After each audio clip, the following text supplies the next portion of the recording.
Okay, I'm here with Goldenboy. Yeah. Goldenboy.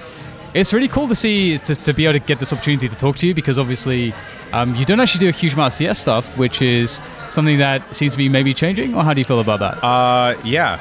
I don't know. I haven't done CS because I've been like petrified of doing CS. Like Counter-Strike is such a huge game, has such a rich community, such a great audience.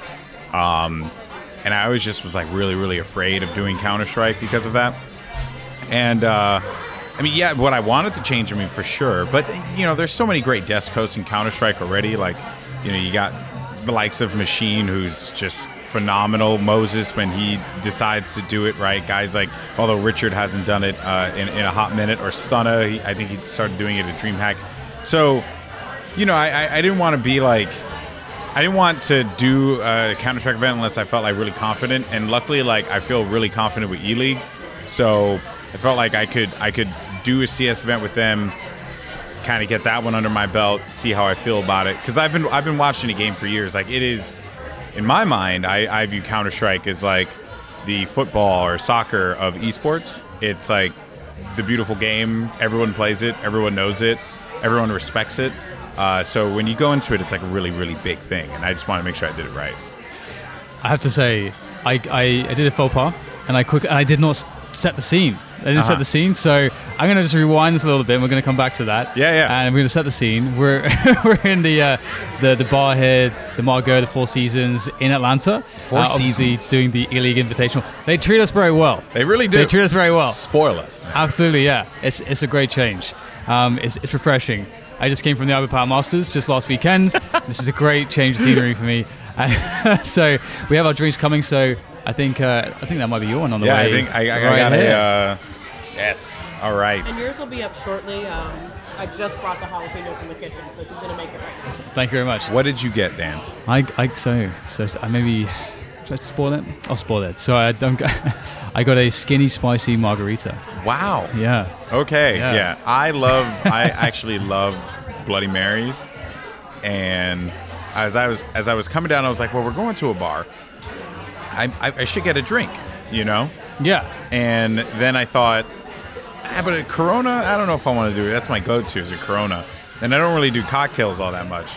And then I said, treat yourself, Alex. Yeah, there we go. So I'm going to get the Bloody Mary. Yes. Well, you know, so of course, you know, you've done the Titan Games thing. That's massive. That's a really awesome accomplishment. And everybody in the esports world just saw that, you know, when that sort of news hit social media, and everyone saw that you were doing that. I think everyone's collectively like, yes, this is like a win. It's a huge win for the gaming community, as well as it is a win for you. And everyone's like supporting you massively for it. Yeah. And I know something that that Dwayne Johnson seems to like is tequila. Did you mind? I did not. So when we were on set for the show, it was crazy. Like, we were like back and forth doing all these different things. We never really had like an opportunity to chill out.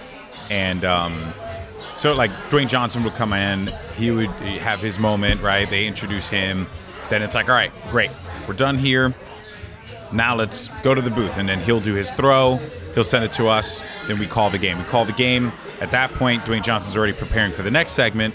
And then when we're done with the game, he'll do his bit, and then we're off, and then so like there was, as much as like he wanted to or we wanted to, or you know, I mean, I'm assuming, but he's such a genuine guy. But we did get a chance to like meet and talk and all that stuff. And yeah, he took an interest in esports. He had mentioned it to me. He was like, oh yeah, no, I see you do video game events. That's like a huge market. I was like, yeah, no, it's massive, really, really big, growing daily. So that was cool. And he ultimately, I was informed by Arthur Smith, the guy who owns A. Smith Productions and company that produces the event, or produces Titan Games, excuse me, that, you know, he had to approve everyone because it was his show. And to know that like I got an approval from Dwayne Johnson, who I consider to be one of the best performers like ever, especially as a professional wrestling fan. Yes, I was going to mention that. A huge pro wrestling fan. To this day, guys like Dwayne Johnson are the benchmark of which all pro wrestlers are kind of measured on. And, you know, to just get that approval from him was huge. It was like a big validation for me.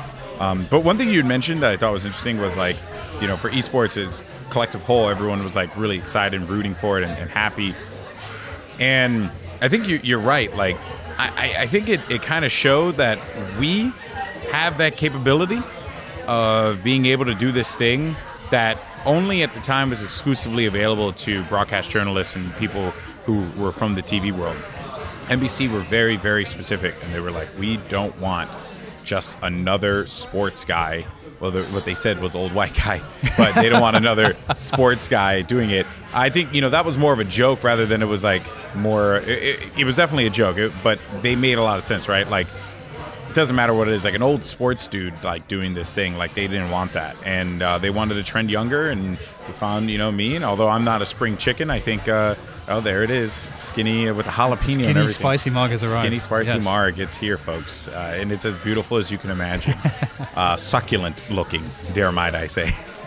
But yeah, so anyway, to wrap that one up, yeah, that they just wanted something fresh, and I think I gave it to them. I brought my energy, and I think it worked out well. No, it's amazing. You did a fantastic job, and it sets a precedent. Moving forward, as you were saying, like it not only does it set the precedent that this is the kind of stuff that the talent that we have in the esports world is capable of nailing. It is something that is very welcome, I think. Everyone was blown away. Yeah. By I don't want to give myself any credit, but they were blown away when they would ask me, where did you train? Like, where did you, like my co-commentator Liam, who, mind you, I'm not trying to knock on sports broadcast talent. They're phenomenal. Liam McHugh, my co-commentator on the show, is hands down one of the best commentators I've ever worked with in my life. I've worked with some quality people across the industry. No one matches Liam McHugh, and I sometimes I even feel like I'm amateur hour next to him. Delivery, cadence, memorization, timing, everything. He was the whole freaking deal, right? But then he would tell me, Liam would tell me, oh, thank you. See if I can create a little space here. This is our bar snack. Ooh. House-made beer cheese, pretzel crackers, and jerk popcorn. Wow, thank you very much. Nice. We just got ourselves a delicious morsel. Did I hear beer cheese? Beer cheese. I'm going to give it a try. It says beer cheese. DDK Talks Esports, sponsored by beer cheese. Yes. Delicious. I can tell all your listeners it's delicious. So yeah, he had such a cadence to him that I learned so much from him, and really just blown away by how like this guy who does like NHL on-site reporting for the NFL for NBC is just so damn good, and I took everything I could away from him. And then even he would come up to me and be like, I could never do what you do. When he told that to me, I was like, okay, cool, I am justified in being here. He'd be like, you have energy that like I just have never heard before. And then I just showed him esports clips of casters. I actually showed him Boston Major, your guys' nice. stuff. And he was like, wait, what? You guys sold out the TD Bank Arena? I was like, yep. And he was like, we sold out Barclays. This is what video games are capable of. And he was blown away by it. That's amazing. Is there any, like, if you could just say one quality that was a takeaway from him, for you as a commentator yourself, like something that you think is really impressive, or you're like, I need to work on this, or I'm inspired by this quality? That gotta delivery. Pick one. Delivery. Yeah. Liam had such a way with words. I never felt like he was I was at a loss for a word. Basically. Right. If he needed like to mix it up, throw in a new word, kind of bring in some different angles, he would do it so well. And as I was working with him more and more, I just realized like this guy just doesn't repeat anything. He doesn't repeat a single word. It's almost as if like he is stored it away in a bank. He has like X amount of words, and then he'll like rotate them out. And he probably is repeating some phrases, but because he has such a great grasp of the English language that he was just cycling out these phrases over and over again, and it was working. Like, dude was money. It's incredible. And speaking of just like going into that experience, did you have like how did you because the Titan games is, it's a bunch of different, physical challenges that the athletes have to go through. So as far as like a challenge from a commentary perspective coming from video games, where it's like a sport, it's a sport, everything is set, understand what's going to happen. Obviously, that's all new. All that stuff's very, very new from game to game. It's very new. So how did you get to practice that? How did they, allow you to get your best performance with that?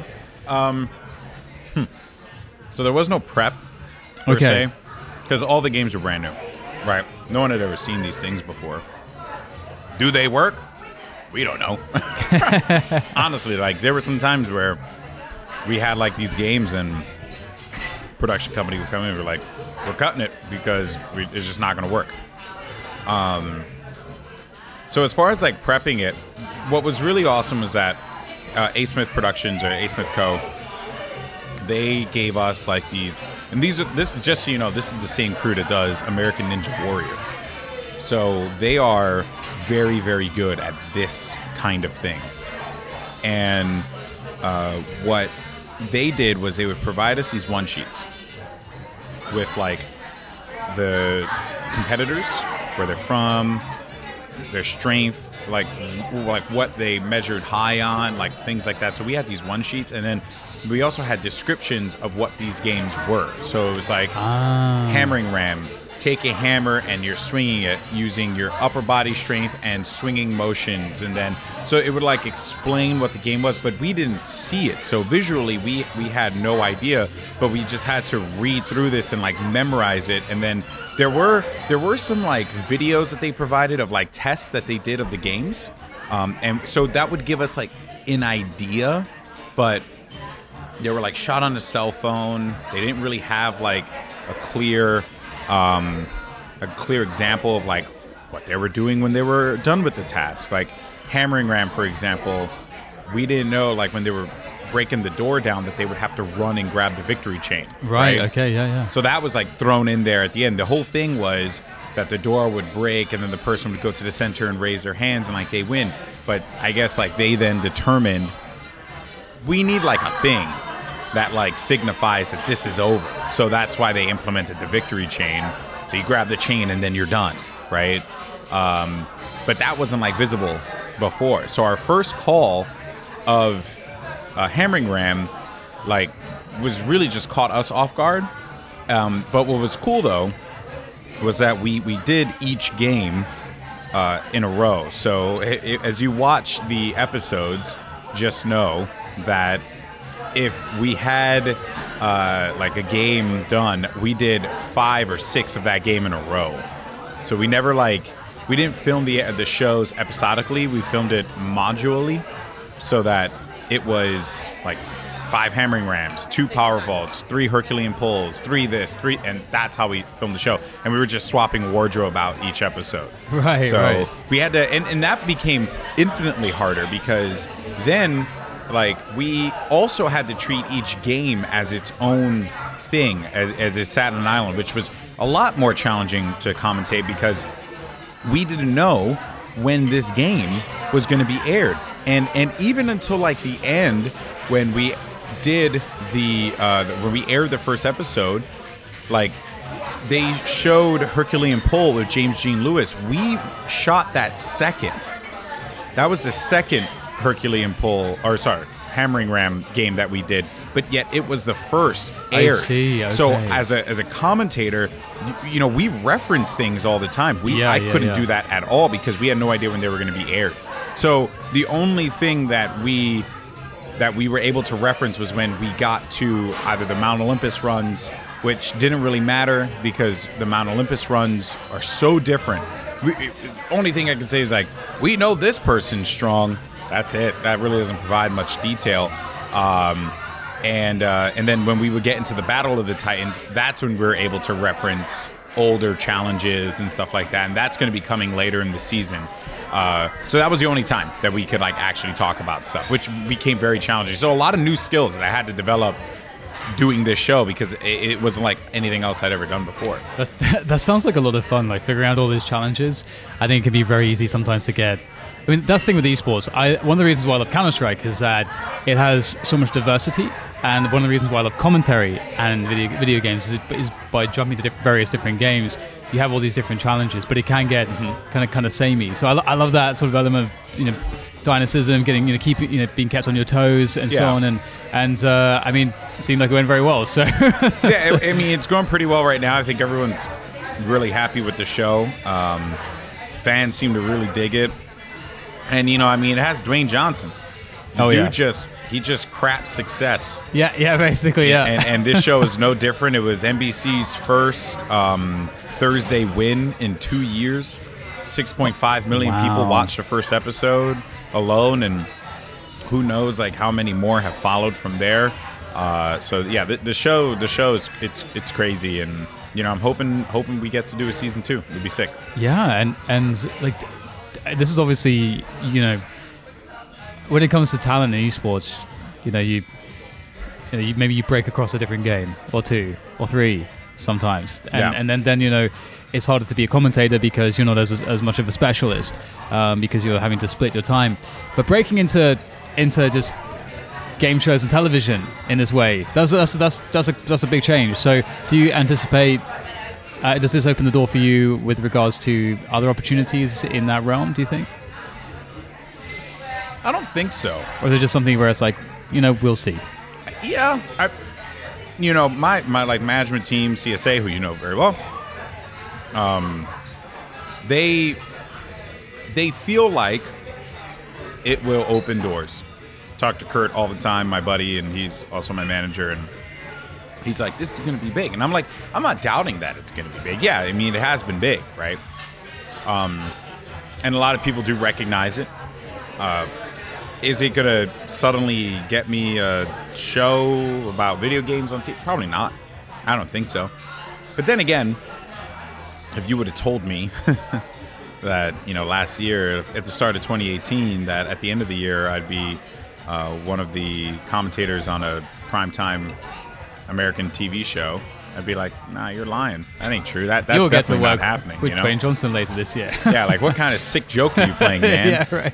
But hey, amazing. I mean, stranger things have happened. So I tend not to. I mean, I think the sky's falling all the time, which I think is like a worse trait of mine, and probably speaks to like maybe some mental health issue. Or you've just been around in esports for too long. Yeah, that too. I mean, when did you start? Yeah, I mean, I started playing for how many years? Yeah, as a commentator, I've been doing it since 2010. As a player, I've been doing it since 2006, 7. So it's like, okay, so it's 4 years between 2006 and 2010, which I think a lot of the skepticism can be sourced from. Yeah, because I'm with you there as well. We've seen some stuff. Because don't you ever just feel like you have literally hit your cap? Doesn't it feel like that sometimes? Yeah. And that's how it feels for me. Like, when I came into this year, I was paranoid, and everyone's like, dude, you have a show on TV, like, why are you paranoid? And I'm like, I'm paranoid for that reason entirely, because what if someone it just decides like, oh, maybe he's just too big for us now, or oh, what if he's not available, or oh, we can't pay his rates anymore. Like, I had a Halo event at the beginning of the year that I had UGC St. Louis, right? And I had messaged the UGC guys and was like, when they announced the event for Halo 3, I was like, I gotta be there. I love Halo, I need to be there. And immediately, like, the response was, yeah, but we can't cover your rate. And I'm like, I don't care. I just want to be here and commentate Halo because I love Halo. So my fear is like this perception of like, yes, you're too successful, so we can't afford you. Or like, even then, they would come up to me and people would be like, oh, we know that this isn't like the kind of production that you're used to working. It's like, I don't care, man. Like, I come from a time where like, I was freaking setting up Xboxes in the middle of like a convention hall in Philadelphia with UMG, like trying to just get an event going that launches in like 3 hours, and it's like freaking 6 in the morning. Like, that's what I was doing, right? Like sitting there and approving graphics for a broadcast, or figuring out like whether or not we can get 2 shots on this analyst desk because we don't have enough cameras, or going out to a Best Buy and buying a camera. Like, I've done all this crap. And for me, I never view myself as like too big for any of this, and that's my fear, that people are going to start having that perception. And I simply just never want that, because like I'm in this because I genuinely love it, not because I'm trying to make a buck. Yeah. I think that's why a lot of us are in this, because we love it, right? We'd rather do this, nothing else. Yeah, no, I agree with you completely. It's kind of weird how that happens, and it's weird how it's almost like people just don't like to negotiate sometimes, or they don't understand the idea of a negotiation. Like if one of those events turns to you and says, okay, this is the most I can do. Well, then you get to make that decision. It's like that's what I really don't like, when people take the decision out of your hands by presupposing some information which they don't have. So that's a shame. That. I hate it. We have a big problem in esports, with like these talent managers that a lot of them are like not really like trying to work with you. It always feels like in esports there's this like thing that like talent is the enemy, and they're trying to like get a one-up over talent. Like, and I feel like that happens a lot. Not with everyone, but it happens like in a lot of the spaces that I've worked, or people that I've talked to, conversations that I've had, and it's like it's almost as if like they hate it when you have other options, and that's a big issue, right? I think that this industry is so small still, that even saying no, like when I say no to a gig, I fear that like they're never going to call me again. Like, ELEAGUE has reached out to me in the past to do like Counter-Strike, to do the last Rocket League event, right? And I unfortunately couldn't do it because of scheduling. And I know that like the ELEAGUE crew, they're gonna shoot me a call, right? Regardless, because like there's that like mutual respect, and they understand if I'm not available or whatever. Like that doesn't like completely shut me out. But there have been other times or other companies that like you say no, and then they'll never call you again because they're like, oh, you're too good for us, or oh, we couldn't get you for the rate that we wanted to get you for, or we wanted to pay you $500, for 3 days of work. And it's like, that's not very right. Like there's a huge issue right now in esports, and there's like this perception that like it's all like roses and sunshine and stuff, and that is certainly just not the case. So working in that Hollywood environment and then seeing this, and it's like, if I could just try and bring like some kind of like trait from the Hollywood world, it's like, just treat everyone like the way you would want to be treated, but also like try and work with people, because just because someone says no doesn't mean that the door should be closed right away. And I can't tell you the amount of talent that I've talked to where like they just feel forced to say yes even though they can't, and it's really, really bad. And like, maybe I'm diving too much in the weeds on this subject, but it really is like a huge issue. There's definitely a lot of room for growth and general improvement, I think, when it comes to all of this. I think I'm hoping that we're going to be turning a corner pretty soon, because things have been changing over time. Things have gotten a lot better, based on how they used to be. So the fact that we even have agencies now, that's a good step in the right direction. Of course, dude, back in the day, companies didn't even want to work with an agency. Yeah.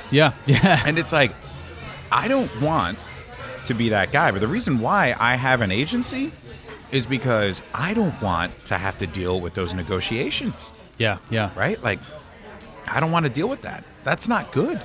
Yep, you don't want to be talking money with the people hiring you. I mean, you just don't want to do that. I just want to show up, do the job, everyone be happy, and then we go on, and then, then I let my agents kind of just come in and be the workhorses that they are, and like talk to them and stuff. But you should want that. It wasn't until I started working with EA that in EA, they get a lot of crap for like a lot of things as a publisher and as a game dev studio, but as a talent, when I worked with EA, it was always just such a great experience. And I will never forget when I started working with CSA, and I told my friends at EA, who had always worked with directly, hey, I'm working with this agency now, from now on, if you want to book, like, just, go through them. And they were like, awesome. We actually, like, only because we knew you, but we'd much rather deal with an agency. And them saying that to me was great, because it gave me that comfort of like, all right, cool. They understand why I'm going to an agency, so we can make this like happen. Whereas like I would work with other companies that were just like, you have an agency now? Oh no, we don't want to deal with that. It doesn't really, I don't know. It just doesn't really make any sense, does it? There seems to be the case though that like there are some individuals that I've worked with in the past or know in esports who also have the same mind. It's like we don't want to work with agents. And it's like, I just can't quite wrap my head around it. And there's just so many issues that I was having a conversation with the talent manager at Talent Sports earlier today, and I was saying we're talking about all of these issues and how it'd be better to have more sort of governing bodies, in some cases just like clearer guidelines behind stuff as opposed to just a crazy open frenzy where sort of everyone's doing their own thing and it's hard to know what's going on. Everyone has mixed ideas as to what the standard even might look like, and that just creates these inefficiencies and problems. And I was saying to him that one thing that every time I have a discussion like this, I think to myself, of course we want it now. We always want it now. Yeah. But it is like Counter-Strike Global Offensive has only been out for like 6 years. Twitch as a streaming service, which obviously then exploded and created the infrastructure of what esports is built on right now, and the reason why any of us can have work doing it, that was 2010 really, right, with StarCraft 2. So it's actually very young still, and I have to keep reminding myself of this when I think about these topics, because it is very tough at times and very demoralizing. So it's weird, and I do agree with you. There need to be like standardization, because in its current state right now, right? Like, and I'm going to throw out hypothetical numbers so that listeners, this isn't like indicative of any of our rates or anything like that, but in its current state, if let's say company A reaches out to me and says, hey, we want you to commentate this event coming up, and I'd be like, great. They'll say, what's your rate? And I'll say, okay, my rate is, let's say for the sake of conversation here, $1,000 a day. That is my rate for the weekend, okay? And then of that $1,000, right, obviously they're covering flight, they're covering hotel, and they'll be covering, expenses, ideally, right? Some companies don't even want to cover expenses, so they'll just give you a per diem. They'll give you like let's say in the instance of a day, they'll give you a $50 per diem per day. Cool. So my rate is $1,000 a day plus a $150 per diem for the entire weekend, so it comes out to $3,150 is my rate for that weekend, right? Then, and that's also like, let's account like, when I said flight and hotel, that costs money. Sometimes they have blocks, sometimes they don't. Sometimes they work with agencies that provide cheaper travel, whatever, right? So that's not a number you can really factor in for the talent side, but as a TO, obviously it's something you got to cover. A lot of these TOs, though, kind of screw themselves because they'll reach out to us like a week before the event starts and book flights, and it's like, well, you just made this way more expensive on yourself rather than actually being prepared, which is a whole other issue in esports, because a lot of these TOs just aren't prepared. They're like booking flights. Like, I just got a gig right now where my flight international was just booked, and I leave next week. It's like, I'm leaving international and you just booked a flight. Like, that could not have been cheap, right? So you hurt yourself without booking early. So preparation's a huge issue in esports, but that's a different topic for another day. Now, what ends up happening is like that rate. Let's say this person works one event. That's $3,000, $3,150, right? That they are getting. Let's say they work that one event a month, maybe 2 events a month, right? But let's say for the sake of conversation, that's one event. If let's say that is their rate and they work one event a month, ideally, I mean, you're not talking about a lot of money per year, right? I'm sure that there are some people who maybe work retail or work in a different area that are like, man, I'd love to get $3,000 to talk about video games for, and it's like, yeah, sure. But then what ends up happening is that because we don't have any standardization and because there's no like value, then you'll get another guy who gets hit up, and these TOs, they're not always reaching out to just solely you. They're talking to other people. And then they'll get another TO, and let's say, or another commentator, and then this commentator's like, well, I don't really want to get this job, so I'll just charge him $500 a day, no per diem, and they could cover my flight, but it doesn't really matter. It could just be any kind of flight and hotel room. They could book me like a Motel 6 or whatever, right? Like a cheap ass room. You just got undercut like 50%, and the quality of work may not be as good from that other guy, but you just got cut and you have no idea why. And then what ends up happening is that the TO would then be like, okay, cool, we're just going to go with this guy, provide no context to the other person that they were just talking to, who has now put this in and said, like, okay, this is a potential gig, no contract signed, but we're talking rates, we're talking this, blah, blah, blah, blah, blah. They just lost that gig to a guy who's doing the same amount of work for way less, right? And just brought the value of that job down. And now this TO is going to be like, well, if this guy's taking the gig for 500, everyone else should be taking the gig for that same price, because that's how we're measuring the quality of work. Because obviously the TO is going to try and cut as much corners as they possibly can financially, so that this way they can like cover the cost for the talent. And that like really sucks, because and I'm going to say, like, to be frank, like, I'm very grateful that hasn't happened to me, but I know other casters that has happened to. And you hear these stories and it's like, dude, that sucks. Because you're trying to value yourself, and this may be the only gig that you work this month. And it's why whenever someone asks me, like, you know, I want to take commentary and make it into a full-time job, I'm just like, slow your roll, because here's the deal. It's not there yet. There's no standardization. There's no protection. Anyone can just come in and undercut you. And I'm not saying there needs to be like a broadcasters union, which would be cool if there was one, to kind of just create standardization across the boards, across the games, depending on like scale and viewership. But again, it's like all like, it's all just really, really ambiguous. And who do you trust with that, right? Does that person not have self-interest? Like there's no real way to do this, right? And I think we live in an age where there's so much like shady work being done behind the scenes that I don't think it's ever going to happen, or at least it's not going to happen in my time as a commentator.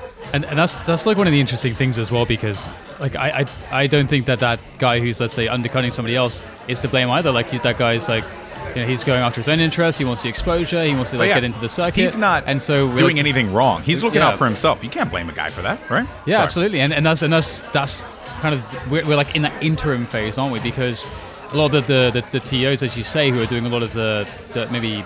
They're not doing those, you know, $200,000-$400,000 prize purse events, not like these really big ones, but you know, they are producing consistent work for people because of the way the content is consumed, because it is more casual, because the overall standard is lower. It's not televised, and we don't have those standards.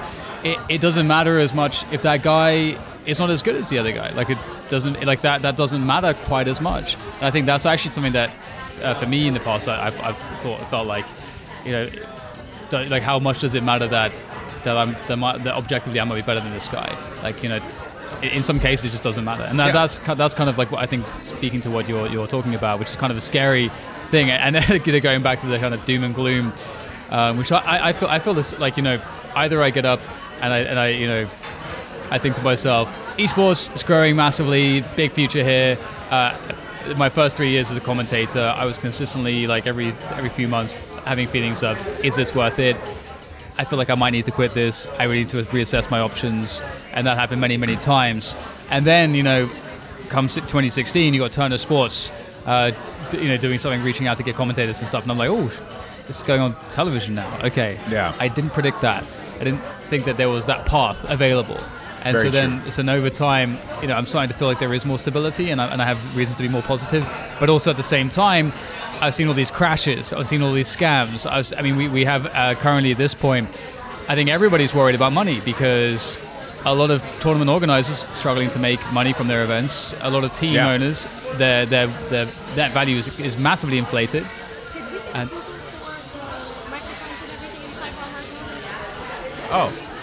what's that? What? We can't record it. Oh, you can't? No.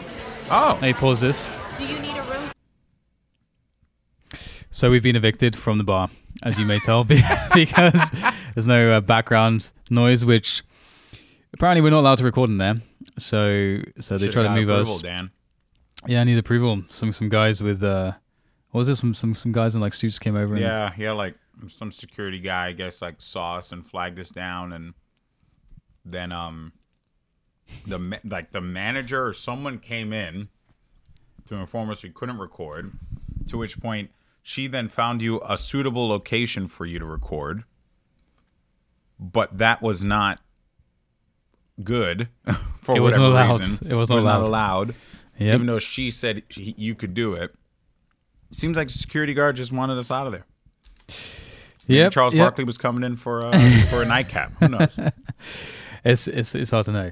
I have to say, like, we were trying to work out like what we're talking about. Obviously, when I come to cut this and edit it, it's gonna be interesting. But we were talking about like just how in esports in general, it is very like just ambiguous, right? Like you get a gig, a job or a gig, you get X amount of money. And I always feel really weird talking about this because one of the things that I actually was going to transition into was that I never ever talk about the business of esports unless it's with other people from the space, because only like they will understand it. Not for some like elitist sense, but it's always like the same kind of answer. Because if, let's say, I'm talking to people, like I'm streaming and, you know, a person asks me a question and I respond, you know, like in the same manner, oftentimes it would seem like I'm ungrateful about this amazing job that I have. It's almost and that is like the biggest, that one bothers me so much, because I'm very grateful for the opportunity that I have here. I love every minute of it. I wouldn't trade it for anything in the world. But, you know, like we're all allowed to like complain about crap, right? Like, like if something isn't like where you would like it to be, you are allowed to like not be happy about it. The one that kills me all the time too is whenever I go somewhere and then a person's like, oh my God, I'm so jealous you get to see all these amazing countries or these amazing places. I was like, yes, sometimes, yes, my wife comes with me and I go and I see these places and it's awesome and I love it. But most time it's like airport, or it's my home, airport, fly, which sucks because I hate flying, land, hotel, sleep, venue, rehearsal, hotel, maybe we go get food in the hotel or wherever we would go, and then rinse, repeat, and then I'm back home. So it doesn't matter like where I go. Typically, like that's the result. That's what ends up happening. And I'm not like, I was in St. Louis, right, just the other day. I didn't go to see the Arch or anything like that. Like I didn't go sightseeing in St. Louis. You know, I'm going to Mexico next week. I'm not going to see anything. In fact, my wife is coming to Mexico, but because I have to be back home by Tuesday for some work in the city, we can't like stay any longer in sightsee. So I can't sightsee. So I'm literally just going to Mexico to do an event and then come home. I don't know. It really sucks in that aspect. Just a different basement somewhere else. Yeah. Yeah, you're just going to different places and looking at screens. That's like, yeah, that's all it really is. I do resonate a little bit with your point though about just sort of the perception about like when talking about stuff like this, because I think for me as well, like sometimes like I struggle to I struggle to kind of like maybe value myself enough, and sort of because we've been. Like, you know, if we ask for a rate, for example, like that, like one of the reasons I don't like talking about money is because it can feel weird, because I feel like people can there's like lots of judgments that can suddenly fly around. Oh yeah, of course. Especially if it's with people that aren't in the space, and I feel like, as you said, like maybe you can come across as ungrateful, or maybe you can come across as someone that's just trying to take things too far, or whatever it might be, and I just get uncomfortable with that, because it's pretty. Like, you know, we spend a lot of time doing this. Like, you know, it's opportunity cost. Like, you decide to do this thing in video games. Like, we all got into it. Like, we all got into it at the beginning when there was no promise of any of this. Yeah. There's no promise of any of this. But once it starts, you know, things start happening, you're like, wow, I can actually continue doing this. That's amazing. That's great. I'm loving it. This is my passion. I'm going to keep driving forwards. And then things start to get, you know, deeper and deeper, and you haven't quit at this point, so it means that you've only spent more time investing in this passion and the skills, developing the skills specifically for that thing. And that's what, like, going back to our previous discussion, what made me really insecure is I was thinking, like, how transferable are these skills that I have? Because until I know that it gets me to at least television, which is an established standard where work will always be, I can't necessarily trust it. Now I remember what we were talking about at the break. Now I remember. I think we were talking about the fact that no one's making money and that we have bubbles all over the place. Yes. I think that's and it, you know, circling it back to the doom and gloom discussion. Took us a while, but we got there, baby. We got there. And that is something that's very scary. Is that aspect of What if you know you have this situation where Overwatch League doesn't do as well as they project or as they would hope, and the investors suddenly think, oh, you know, well screw it, we get burned, we don't want to put our money here. That's, I mean, at that level of investment, that level of non-endemics as well, like that's something, you know, that's something that we've not really been able to touch all too frequently, is the non-endemic sponsors.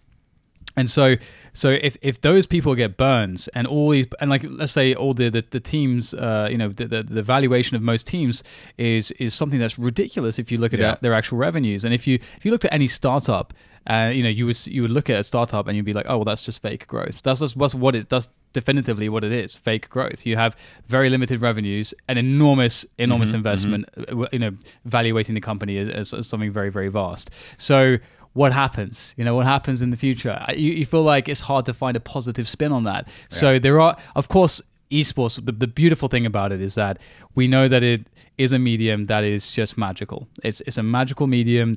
It brings people together. It's so incredibly entertaining. It's limitless, because the limitation is our imagination. As far as the technology that we have, we can pretty much make anything, any kind of world to live in, and that's like it's a beautiful thing for you know, for what it is, and of course it will be successful. But it's also a nightmare. It's beautiful. It's a beautiful nightmare because, like, yes, there is a limitless potential when it comes to esports and what it can do, but there's also a lot of other people outside of that who are looking and saying, great, all these people that believe in pixel dust and fairies, I need a profit off of them. And then when they don't get their profit, then they're gone. And that's really like a tough pill for, I think, a lot of fans to swallow. But and it's not to say that, like, maybe they do care, maybe they are invested. I mean, who am I to judge? But it's a justifiable thing, and that's why I don't get mad, but I do sometimes. I kind of scratch my head at, like, some of the things that, like, when I see, like, you know, viewers and whatnot on social media. Like, we were having this conversation, you know, when we were coming back from the studio, and, like, Twitch is an incredible platform. YouTube's an incredible platform. All this content is for free.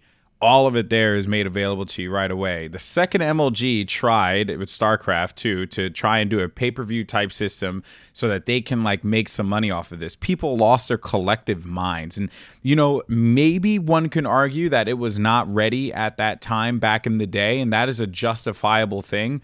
But the reality is that, like, where's the money? You know, where's the money? And like, how is this constantly being just justified, you know, month in and month out for a lot of these companies? So they're trying to find ways to make money. They're turning to the big guys with the big bucks who are looking at this. They're seeing these incredible numbers. They're seeing all this other stuff. And this is, I guess, where as talent, it makes me laugh, because we are essentially the faces of this thing, right? Like, we're like, anything that I do, I am putting my seal of approval, my face, my brand, everything on this event. And if it goes sour, that reflects, I think it reflects poorly on me, you know. And because of that, I have a vested interest in wanting esports to succeed. But whenever someone like a new company comes in and they're asking me the question, how do I make money off of this?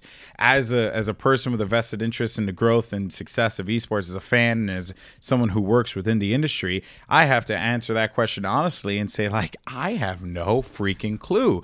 Maybe it's merchandise. Maybe it's you know, like app development. Maybe, like, I don't know. But dude, there's so many people that have just tried to come in and do these things. Like, they want to create class systems for esports and teach people how to do things, and it's like, that doesn't work because YouTube exists. Then it's like, well, we can also do coaching lessons, and it's like, well, you know, that doesn't work because you got to get like legitimate people to do it, and some of them probably just don't want to do crap like that. Then it's like, okay, well, it's definitely in content. We have to make content around the players, and okay, cool, works for some people, doesn't work for most people, because, yeah, I mean, how many people in CS are out there making videos on a regular basis that are competing? Like, probably none, or not none, but not a lot. Maybe they're streaming, but yeah, you know, like not as much, not frequent. So that's not a source of revenue. So really, like there, unless like someone thinks outside of the box, there's no like real way to like try and like monetize off of this thing. And then to top it off, right, you also have people that are, and to kind of bring it back to us as talent once again, like, you know, we are trying to figure out how we can make a sustainable living off of this, because the amount of time that we have to put into this line of work is absurd. Like, think about like just how, yeah, sure, you've done a bunch of CSGO events, right? But if you don't remain invested in CSGO and constantly paying attention to every little detail and every little thing that's going on, you're not going to know like and you won't be able to call the game at a high level, right? Like for right now, a good example, like I'm doing Fortnite, and this is probably one of the most difficult games I've ever covered in my entire life, because there is no like I was on the Global Offensive Reddit, and I saw 3 different articles of interviews that had transpired with like nothing on complexity, with who forgot who it was like something with Flusha, something with Nico, right? Like I had read these articles and I was like, wow, this is like fantastic information. That does not exist in Fortnite. That is not there at all. All the information that you're getting is from like Twitch clips on a subreddit, and even then that's not like actual information. So because of that, there's no content that's circling around it. So there's no continued development of the industry that's building up within and then also around it that people can then reflect on. The teams and everyone are trying to figure out how to profit, but no one really knows how to do that right now. Teams don't want, or players don't want their prize winnings to be taken away from them by the team. So that's a whole different can of worms. And then you have event organizers that are trying to make money off of these events that cost hundreds of thousands of dollars. And they're trying to sell to sponsors, but the same sponsors are the ones that keep on knocking, and they're not providing any more money. So there's like a really big issue here. And I think we're all just trying to like figure it out. We're all just trying to make sense of it. And it's really hard. And I don't envy any of those people, because I have to figure that crap out. But I'm just trying to figure out my stuff. And for me, when, you know, like I'm working an event and, you know, a company doesn't want to give me like, or a company doesn't want to like work with me rate wise or whatever, then I'm just like, all right, well, you know, onward to the next one, right? I gotta do this. But then if you don't take that event, then, you know, maybe you get backlash from the community. Maybe the TO doesn't want to work with you anymore. Like, oh, dude, it's like there's so many holes, like pit holes. So I know it sounds like it's all doom and gloom, right? Like I at least from my perspective, but I feel like it is important to talk about all these things, because every single thing impacts everything else. Whether it's the camera people that get hired, the production assistants that get hired, the tournament admins, the observers, the talent, the players, the TO, everything. It's all connected, and everyone's like has to ask some hard questions right now, because we all need to figure out how the hell we push this forward, right? It's not just sunshine and rainbows. Yes, it's very difficult, because it goes very, very deep into like the very fundamentals when it comes to how you make money from stuff. And I mean, every model is around advertising. It's around free content that leads to advertising. And then you have this ad block issue again, like we were talking about this earlier. And one thing I have a lot of respect for Sam Harris. I don't know if you've ever listened to his podcast, actually. Can't say I have. One thing that he does is that in like the first like 8 minutes of his podcast, which is it's usually kind of an important time, like the first like 10-30 seconds, you want to grab the viewer, you want to engage them, you want to give them some expectations as to like the value they'll get from investing in this time and the discussion that will follow. And he spends that time basically saying like, look, we have this problem.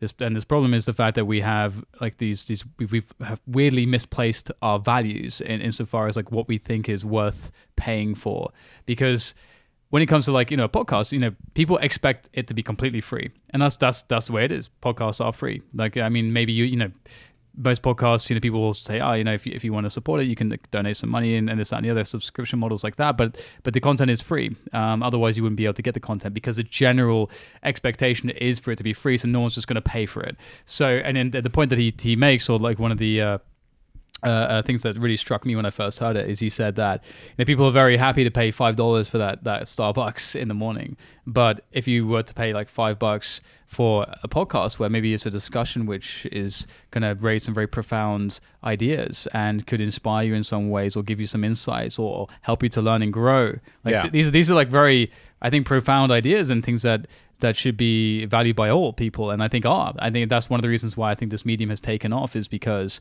it's like, I mean, it really goes back to the basics. For the human race is we tell stories. We talk. And the kind of listening format is very, very engaging, I think, for people, and you can do it anywhere. So, but the point is that, again, people are resistant. Like there is something that's happened. I don't know how deep it goes insofar as, were the seeds first planted when we really started to understand advertising and marketing in the 1920s and 30s. Like, does it really go back that far? Yeah. Or like, where is it? But that model is seemingly at this point problematic when you do have things like ad block. And as you said, when you have this issue where all content is available everywhere and it's all kind of free and so it creates this issue where if all that content is kind of free, it's difficult to make money off of it, it's also difficult to get high quality content at the same time. Yeah, and just to also say too, like, I understand ad block's existence. It's not the reason that like the 12-year-old who hates commercials and Fortnite videos. That's not the reason why Adblock was created. Adblock was created because in like the early 2000s, when all this stuff started to really start to build and online advertising became a thing, you had a lot of issues with pop-ups, with ads that were just so aggressive that they were like taking over your whole screen. There was no way for you to like move past it to go see the content. Maybe it was playing audio without you requesting it. Like, that is where Adblock's like genesis came from, at least for me, when I remember it back in the day, right? Like, you would get these like, your computer would, because I mean, everything was just infested back then. You were getting so many like cookies or just things that were like loading into your cache that was like ruining your entire online experience. So Adblock was created as a way to just be like, okay, those shitty ads we're going to get rid of because like that's not fair to you. But then somewhere along the way, it just became all ads are just now going to be removed. But they're like, advertising isn't like a bad thing, right? If I'm scrolling through, like a website or something, like, advertising isn't the end of the world to me. I have no problem like looking at it. One that I do kind of sort of like is like Axios's method behind it. Axios, when you go to their website, you catch their news, but as you scroll, they made the articles a part of the advertising. So it's a different kind of way of advertising, allowing the advertisers to tell a story rather than, just being like, boom, this is an ad, 10% off this product, buy now. Like so like, maybe it limits their scope on like what they can actually obtain for advertising, but at the very least it is different enough that like I can elect to like check out this content. Quickly on that note, because I think we have to go down for Korean barbecue pretty much now. I just realized. Yeah. All right, so we'll continue this one. So later. I'm gonna hit the pause button, and we'll actually have to. If you want to continue later, we can jump off on the advertising note. I actually do think there's a really good takeaway and a moral and some messages to be delivered. Yeah. So let's do it when we come back. All right, so I'm gonna press the pause button. Okay, we're back. Round 3. Yeah, part 3. So last thing you were talking about, pretty sure we just had Korean barbecue. We did. What a break, right? Like, so we started off in a bar. We had like a drink, got kicked out, came up here, got into some crazy like insightful conversation. Then we went, gorged ourselves on Korean barbecue, and we're back. We did that. Yeah. That's incredible. Dude, you were going into advertising pretty hardcore. Like, you were talking about you talked about a service which you like and how they do the advertising, and that's kind of where we left it off. Yeah, well, because we did continue the conversation outside, and I think it's important to bring the listener back into the topic at hand, right? Because one of the things that we were discussing was in regards to advertising is that essentially, like, there's this incredible service that is being provided by these tournament organizers, ESL, MLG, ELEAGUE, blah, blah, blah, blah, blah, etc. And these incredible things are being offered, but they're being offered for free. they're just giving it to the audience for free. Whereas like you want to watch the NFL, right? Like, or you want to watch some games, you have to have certain stations, or maybe you need to have Red Zone, or or Premier League. Maybe you need to have BBC, because BBC's not free TV, right? Or is ITV free TV? I don't remember. So ITV's free. BBC is paid. free. Yeah, Sky. Yeah, Sky. Maybe just put Sky Sports as an example, right? So Sky you have to pay for, right? So these incredible things are being provided, right? And we're just these TOs are essentially putting it on a platform completely free, but it's because, for lack of a better term, they have no choice but to do that, because advertising is like the way that they have to try and recoup money. But the problem is that, and you mentioned this before in the elevator, and I just think it's like a really great like perspective. It's like, apparently the community views making money a bad thing, but it's like, without revenue, this stuff doesn't exist. Esports goes away tomorrow. So if there's no one actually making money, we don't get this content. But yet, for some reason in our community, making money is like the devil. It's the worst thing that you could possibly do. How does that make any reasonable sense? I think it's like this. I think it's this like weird moral thing, whereby we're sort of grown up to think that you're supposed to be. You put everyone else in front of yourself. Be very self-sacrificing, which is very idealistic. Yeah, it's fine if you're going to help someone move to their new apartment. If you're going to run a business, yeah. Well, even then, for example, like that's your investment in your friendship. That's that friendship with that person. Sure. So it kind of like it comes back to you in a way. And I think if you have anything that's like truly just self-sacrificing completely, I think that's actually kind of bad in that way, because as you say, like then you get into this point when, like, if you follow the logic of, as you say, like the expectation that everything is just free. Yeah. Where does that go? If you just keep following it, eventually it gets to a place where nothing's sustainable. Nothing is sustainable, and everyone just loses out. There's no winners there, and that kind of sucks. It hurts everything. Innovation. It hurts people's ability to make a living from pretty much anything, and it hurts the consumers then as well. So and you can make this argument, right? That maybe if the advertisers came in and partnered with the events, like that would be acceptable, right? And in some instances it is. Like a really good example is like the Rocket League community, because the Rocket League community, when we started RLCS, when I was at Twitch, and then sales started to bring in some clients to like look at it. One of the clients that they brought in was Mobile Oil, Mobile One Oil Sports. It's basically an oil brand, right?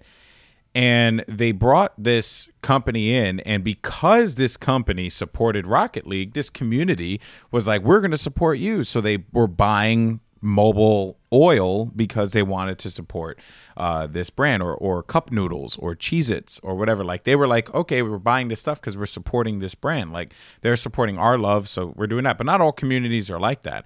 And even then, was that enough to like justify the investment that they made, or was it purely just to get eyeballs? And I think that's the other thing as well. It's like, what does the advertising mean? Is it supposed to be a means to bring people back to a website or to some kind of like purchasing loop, or is it merely just to get the product out there? Like those are also the other things that you have to consider, because there's marketing for the sake of just saying, hey guys, we exist, which is kind of like what Omen by HP does, even like what T-Mobile does to an extent, where they're just like, look, we're here, we're supporting this thing, right? And then they're kind of hoping that there's like a trickle effect, or you have like other companies that are coming, because I think that like that's what mobile was trying to do with RLCS, was like sponsor and just say, hey, we're in esports now, right?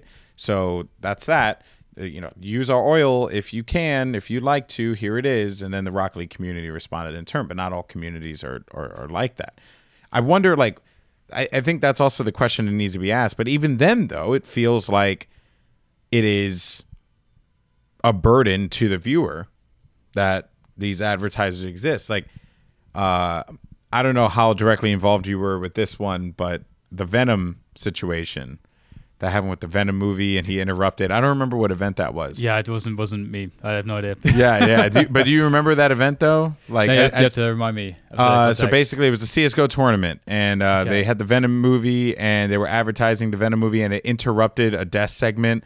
Like Venom interrupted a death segment, and Machine had to act all surprised that Venom was like getting in, and everyone hated it. Like, it was pretty hilarious. Like, you got to look it up. It was really, really funny.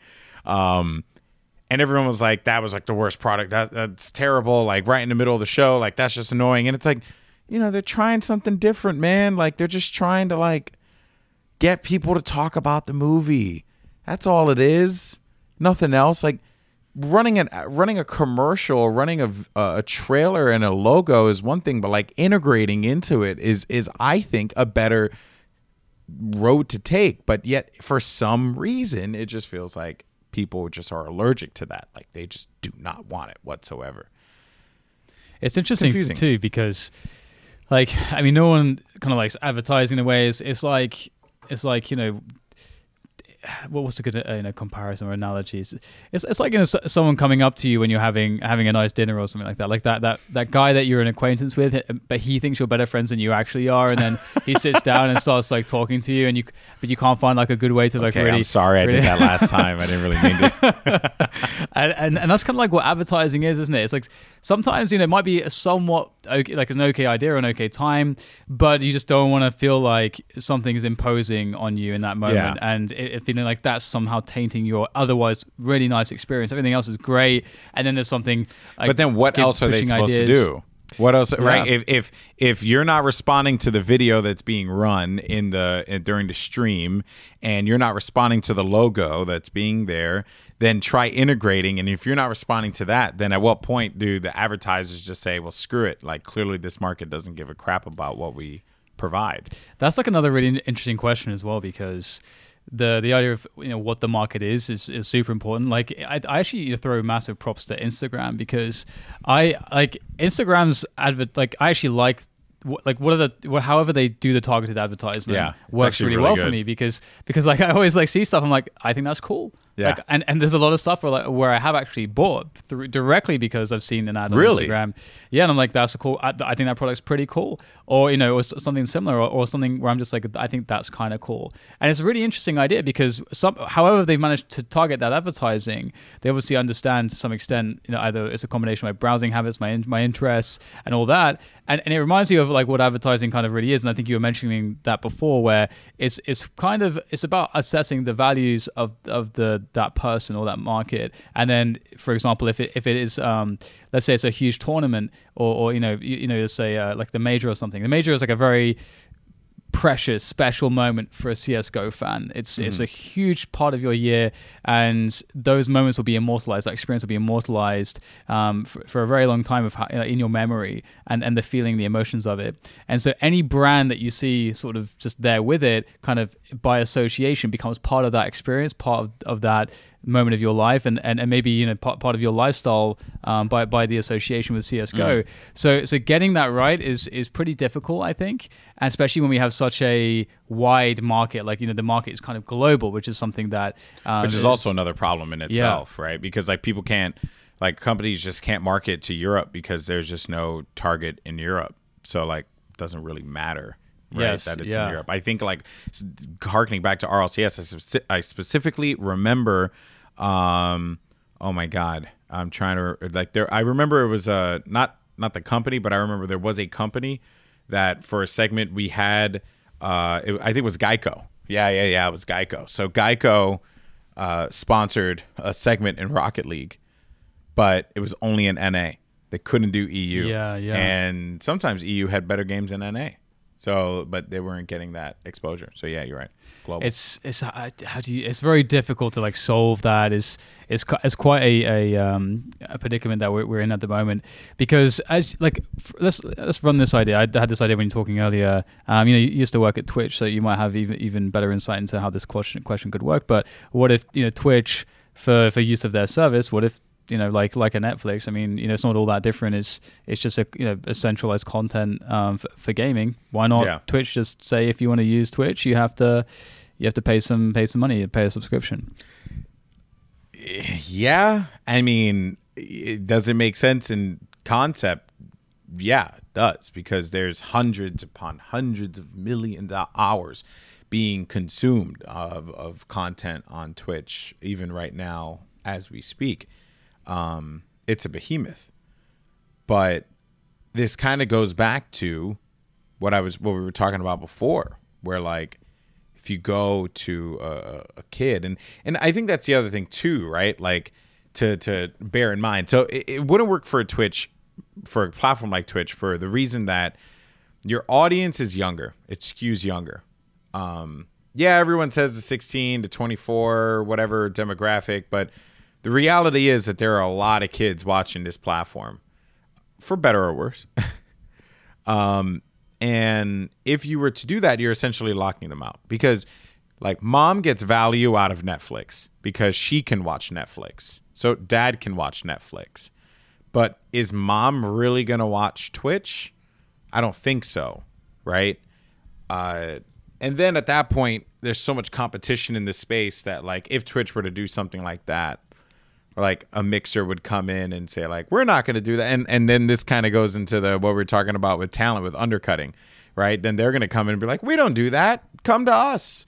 And that's kind of like what did happen for a little while with platforms like Mixer. I like the Mixer guys, are great and know them all. A lot of them are former ex-Twitch people as well. But the reality was like they needed to build a platform. So what do? They went to all the smaller streamers and they were like, Twitch doesn't care about you. Come to us. And some of them did. Maybe not in those words exactly, but for lack of a better phrase, that's what happened. And then that kind of blossomed, and then Mixer kind of sits in its area within the race, the streaming race. And then YouTube had like we have all the big YouTubers. This is where video game content lives, blah, blah, blah, blah, blah. So someone else is going to pick up that slack, and then it's going to just lead to Twitch's eventual crumble, because if you're like, is the quality of content like that good? Then also, how do you deal with payouts? How do you deal with subscriptions? Like, are you further going to force a subscription on, or you force subscription onto the average user? What about like the broadcaster? Do they have a subscription for the emotes? Like, is that a thing, or is it a one-time purchase? Like, does that count? So there's a lot of like question marks that would need to be like addressed, and I just don't know if that is like the answer. Advertisers will not like it, and I think this also kind of reflects on the Hulu versus Netflix approach, right? I don't know how familiar you are with Hulu. I'm assuming since you live here now, you've been using it, right? Because you don't have it in the UK. I have not used it yet, but I'm aware of it. Okay, so you're familiar with it. So Hulu has commercials, right? Hulu has commercials, but yet you're paying a subscription for this. Whereas Netflix doesn't have commercials. But who do you keep hearing about in the news being hundreds of millions of dollars in debt? It's Netflix, because Netflix is just struggling to be able to, like, they're everything subscribers, and then they're making original content. Whereas Hulu, it has subscribers, they have advertising, and they have original content. It's like, Jesus, how are you going to compete with that? But yet Netflix is doing a really good job because they've set like the gold standard. So they're kind of like the YouTube in this situation, right? Like, they are like the thing that everyone wants to be, even though Hulu for the company is better. But it's also because people go to Netflix because it has no advertising. So they're okay paying the subscription if it has no advertising. It's so weird, because they're also fine paying the subscription for Hulu, but it's also like, because people recognize that Hulu offers something different. Like, Hulu offers the TV shows the same day, whereas Netflix is about the movies and then the original content. So like, where Hulu survives is that like it serves a different brand rather than just being a movie platform. Whereas I think if Hulu was a movie platform with commercial breaks in between, people would hate it. So again, it's like these different kinds of mediums and the different variables that all impact them. For Twitch to be able to do that, I think it would just ruin them, because there is nothing unique about the content on Twitch in comparison to the content on YouTube.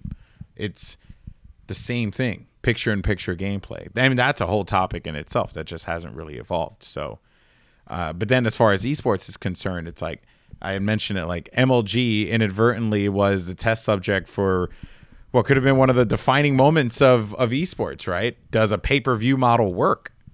And it turns out it didn't.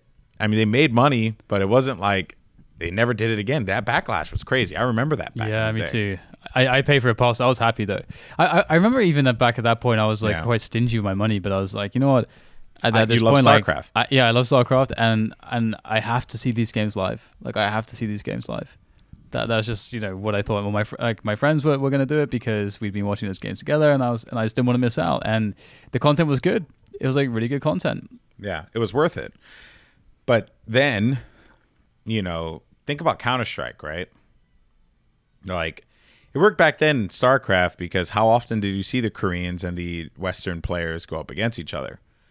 But then in Counter-Strike, you're seeing these players play against each other pretty much every week at this point. So it doesn't work in Counter-Strike because there is just so much going on. It's a good thing, and it's a good thing it's happening, but it's a bad thing for like sustainability in the long term. And these salaries are only going to go up, and for the players because their time, their value, someone's going to make a better offer, blah blah blah blah blah. And yeah, I mean, you mentioned like a bubble, and I think that there is a bubble, right? There is a bubble. It will burst. It will hurt all of us. And I think that's when you will see the real ones who just are in esports because they love esports just stick around and continue to do it, versus those who are really just in it for the quick buck. And I hate it because this sounds like such a morbid topic, man. Yeah, dude, this is like we're gonna have to do like a positive episode. Yeah, we gotta have the bad ending and the good ending. That's what we need. Because I mean, but it's not like a bad thing to talk about. And I think people should talk about it. I mean, I don't have the answer. Just the reality of it all, right? I don't have the answer. I'm not paid enough to have the answer. I'm not smart enough to have the answer. But objectively speaking, like seeing how the industry is kind of shaped up, it's like, maybe someone should start asking these questions, and maybe we collectively should start finding some answers because it's going to be necessary eventually. Yeah, I completely agree. I always feel like when we talk about these topics and things feel like, oh God, I don't know quite which way this is going to go. It doesn't seem like it's going in a good direction. It's because obviously you want people to be making money. That's really important if all the businesses behind the infrastructure are making money. But at the same time, we know that at least esports in of itself should be somewhat of a constant for the foreseeable future. It's just we know the gaming medium is the biggest grossing entertainment medium that exists. The esports is the natural like brother or cousin or whatever you want to call it of that. So it's not gonna go anywhere. Well, yeah. So there are two. I mentioned this. There are two different kinds of esports. There's esports as a business, and then there's esports as a marketing tool. And esports as a marketing tool is never going to go away. So it's like a Rocket League or something like that. Yeah, in a sense. like a Halo Championship Series, Rocket League, Rainbow Six Pro League, right? Like those are games that are not going to go away, right? Because there will be a need to sell copies of the games. There will be a need to sell skins and whatever the case they're going to be selling, right? Like, and that is essentially like what those events exist for. And when I say, also just to be very clear as well, when I say marketing, I don't necessarily mean marketing to the point where they're trying to sell you something. I know I just said like sell skins and stuff, but I think about Halo as a really good example. 343 runs these events not because they're looking to sell more copies of Halo 5 or Master Chief Collection.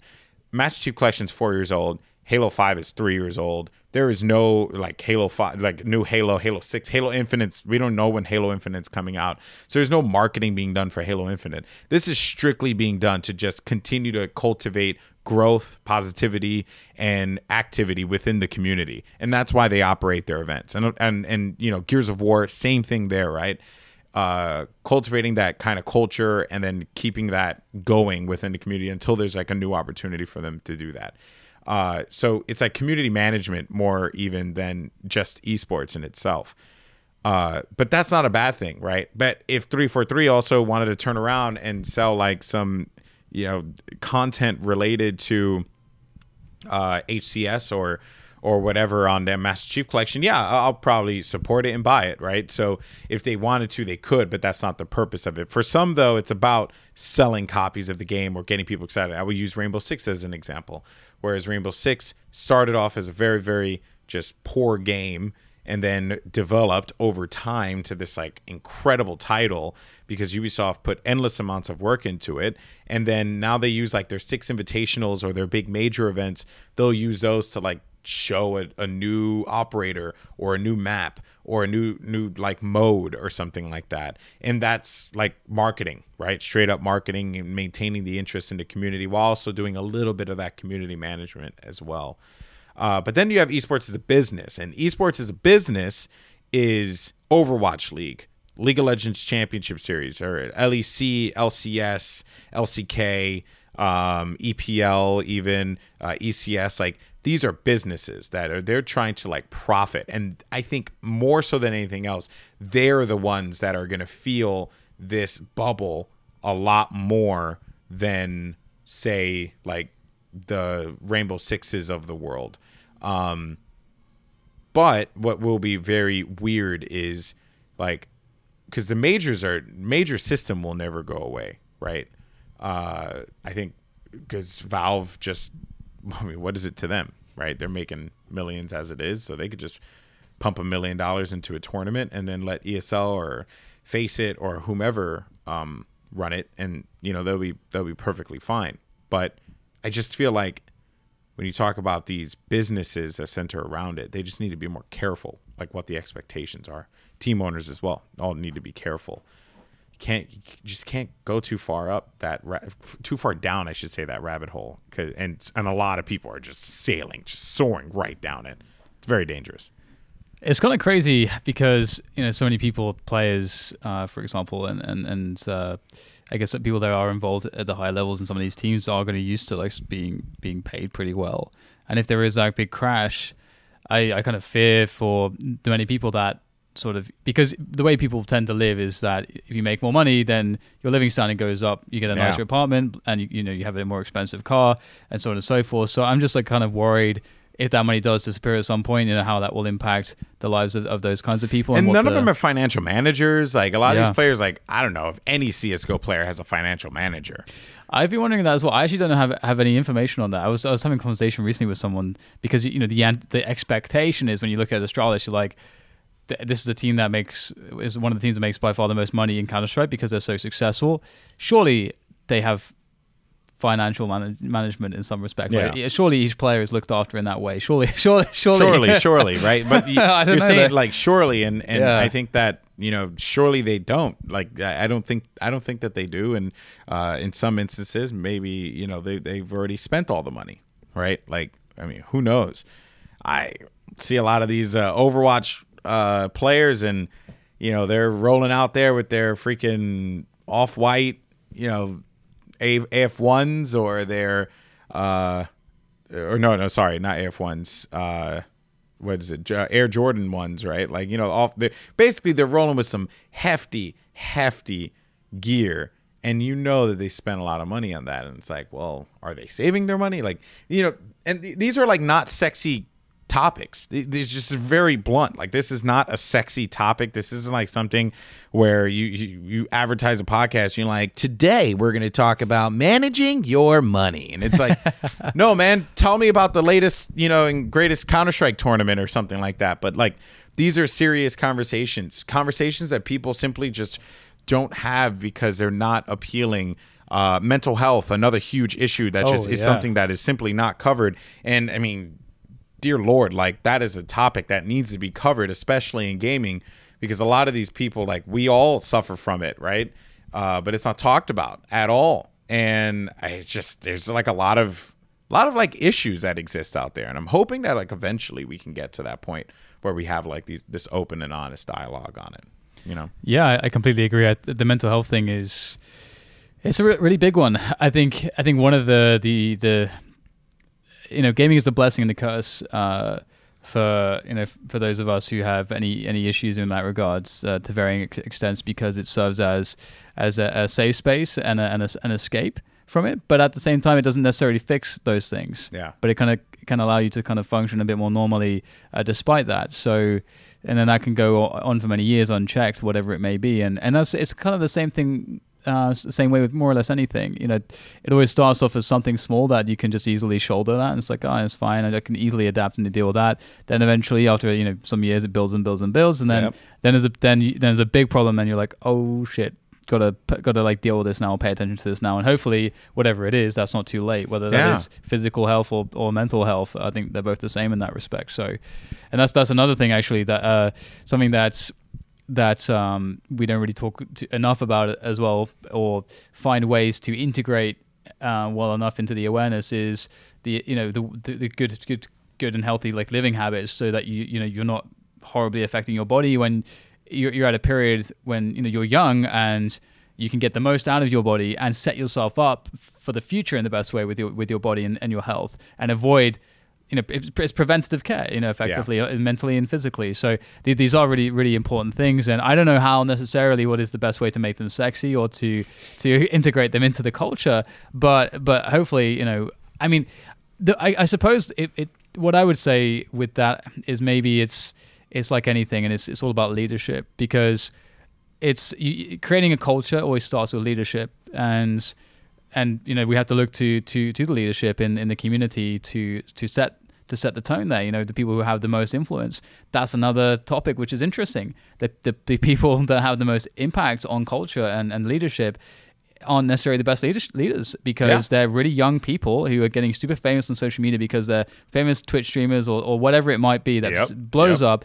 And they aren't people that have those things figured out themselves yet, because they're so young. So we have a lot of the blind leading the blind. Often. That's a great way to put it. Yeah, and it's very scary, because not to say like a blind person can't navigate their way around something, but it's like, hey, like it's rough, right? And maybe that takes the analogy a little too literal, but I think that it is challenging. It's challenging for these kids. They're kids. Like we have to remember this from time to time. Like even for you and I, right? Like we're 30, but like, have we really lived like 30 years on this earth? Like, what does that do, right? Like that's nothing. That's small potatoes. How many years in Azeroth? Yeah, right. For me, it would be Vanadiel. So yeah, like. But that's what I'm saying. Like there's so much, and we are all literally just trying to figure it out, and there is no playbook for any of this. Every day, and I'm seeing it more and more every day. It's like someone asking, "How did you do this? How did you get into this? How did you make this into a career? I want to make this into a career. What did I do?" And we mentioned this at the Korean BBQ that our listeners, unfortunately, didn't have the opportunity to attend with us. But could have used the help. We got into this field not because we had this idea that we were going to make money. I was never even like, man, that wasn't even in my mind. Like when I got paid for that MLG Providence COD Black Ops gig I did, the first one, I got paid only because the guy that they were supposed to bring out was going to get paid. So I got his paycheck. And like, I was blown away by it, but I didn't make any money casting for years after that. Right. Like then I would do like an MLG gig or something like that. And I get paid a little bit, right? Like that'd be really nice. But I just was making nothing. And it wasn't until I was offered the job with IPL and IGN that I finally said, okay, I'm going to take this and turn this into a career. But I had worked for free for so long, sometimes paying my own flights, them only covering hotels. But I only did that because I enjoyed it, and it was just fun for me, because if I had to focus on my job day in and day out, I was going to lose my damn mind. So that's why I was so invested in this other thing, because it was like I needed that separation. A lot of people nowadays are coming into esports and they're like, well, how do I become a commentator like you? And it's like, dude, I can't tell you. I honestly cannot tell you. I was a competitive player in Call of Duty. I quit when my teammate Embos claimed he broke his legs and couldn't make his flight, even though he never did.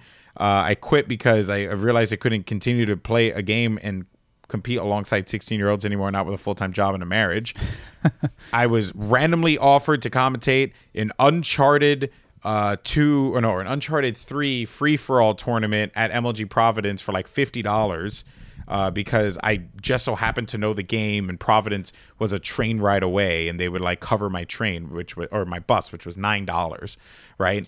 Then this guy who was supposed to commentate this tournament didn't show up because his job wouldn't give him the time off. Then they offered me the Call of Duty gig, and then from there I ended up casting. How am I supposed to write like a how-to manual on how to do this crap? Like I had no freaking idea. And even then I didn't do it because I was like trying to make money or anything. I was just doing it because like, screw it, man. You know, like this is, I love this community. This is how I want to continue to be engaged. So, whatever, right? I'll just make this work, and then that's that. What are you supposed to tell someone like that? Yeah, it's a fun one because I feel like there's two sides. There's two sides of it. There's the guy that's already kind of doing it, and you're just kind of like trying to assist them on their path by directing them a little bit better, and they kind of already have step one. I think step one is where people struggle the most, and it's that understand. Like, I mean, you displayed it with what you're talking about. It's about passion. It's about having a passion for something and not expecting anything from it, and just doing it because you're passionate about it and just seeing where it leads. And that's the thing. I think life is about finding something that you're passionate about enough to just want to weather really hard work. Because the way I look at human beings is that we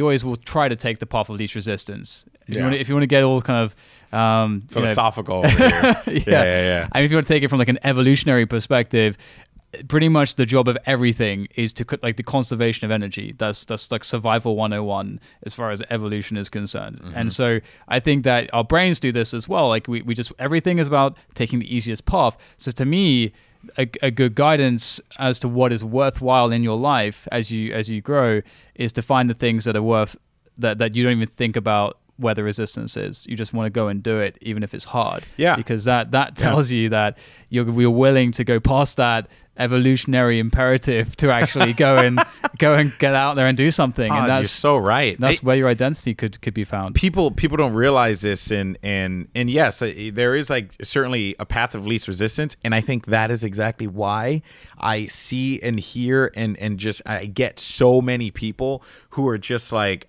I want your job. Like, I have friends of mine from elementary school that were like found me on Facebook. And, they knew that I like video games, and I knew that they like video games. And, at least like a couple of them had messaged me, and they're like, hey, man, I really love video games. I want to do what you do. How do I do that? Because I really can't stand my job right now. And once I read that, I'm like, well, for one, can't help you, because there is no like, all you have to do is just take the key to the magic cave and turn the lock and boom, you're an esports commentator. Like, it doesn't work like that. And then you're doing it because like you view what I do as easy, right? Because in your mind, it is easy, and it is like a simple task talking about video games. And I guess to an extent, you can make the argument, yeah, what we do is easy, but it's not easy in the sense that it's like simple work. It's easy in that for us, it just makes sense because we love it. So it's easy for us to just be like, yeah, I want to talk about this video game for 4 hours a day, 5-10 hours a day even, because I just enjoy it. So it's simple. But if you really break it down, like the task of all of this is like insanely challenging. Even for myself, almost every week I'm working with a new production company that operates their show in a completely different way. I have to coordinate if I'm hosting the tournament, I have to coordinate like what that conversation looks like with the desk. I also then need to coordinate the conversation with production. Does production give me the tools to be able to do that? No. So now I need to figure out ways on how to coordinate with production without the tools that I have. Meanwhile, I'm like trying to like bob and weave the show together, get these sponsor call outs in there, get the advertising call outs in there, watch the games, take all that stuff in, convey the story, and entertain the audience. Now everyone's probably like, yeah, dude, that's freaking easy. All right, then go ahead and try it, right? Read or run a show. Let me know how you do it. Read or run a show with absolutely zero context whatsoever. Guarantee you won't be able to figure it out, right? You know, and I think it's like things like that just really blow my mind away because everyone just perceives the job as simple.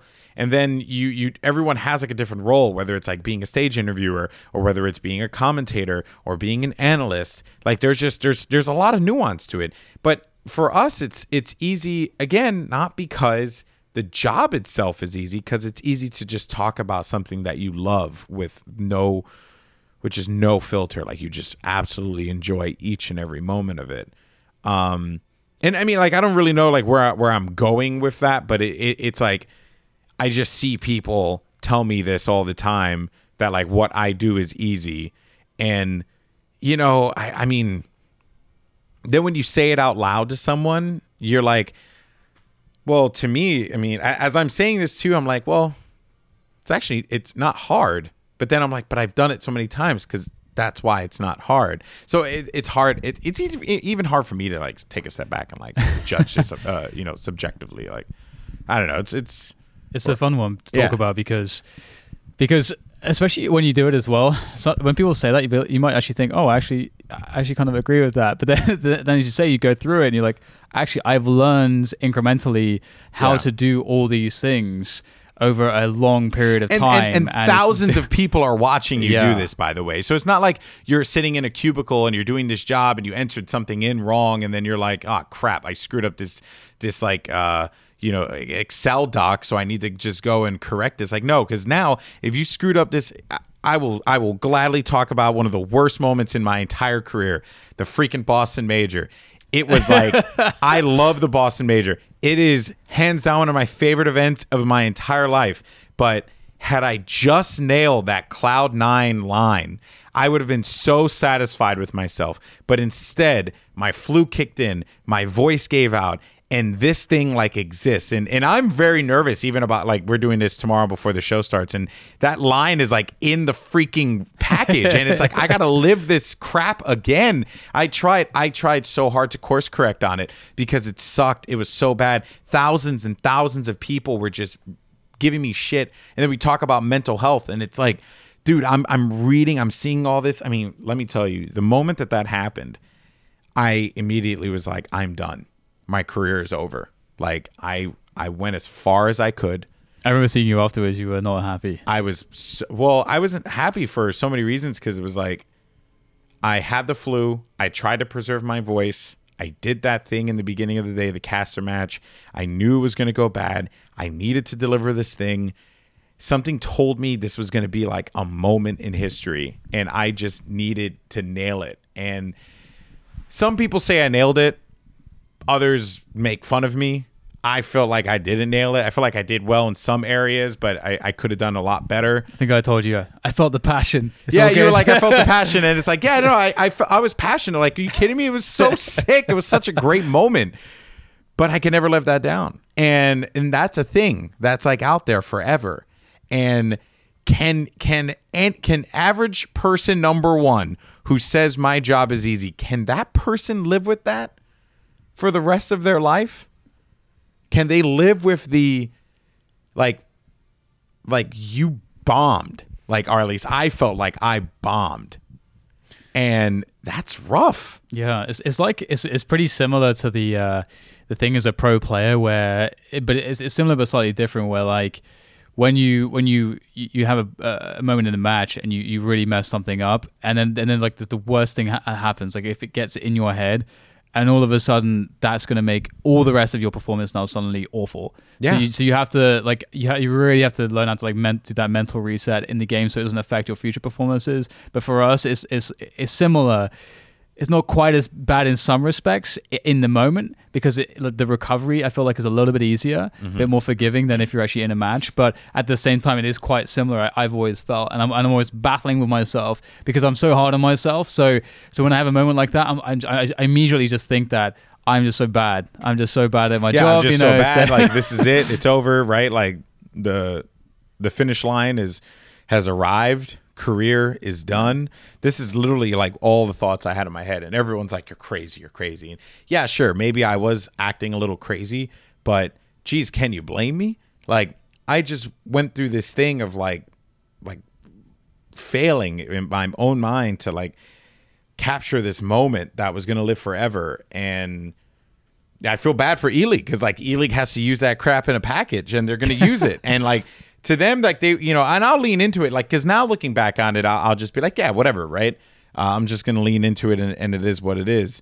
But in that moment, I felt like the biggest clown in the world. The whole spotlights are on you, and I know that, like, in the grand scheme of things, no one gave a rat's ass about that moment, because it's just a stage host just introducing. But to me, that was like everything.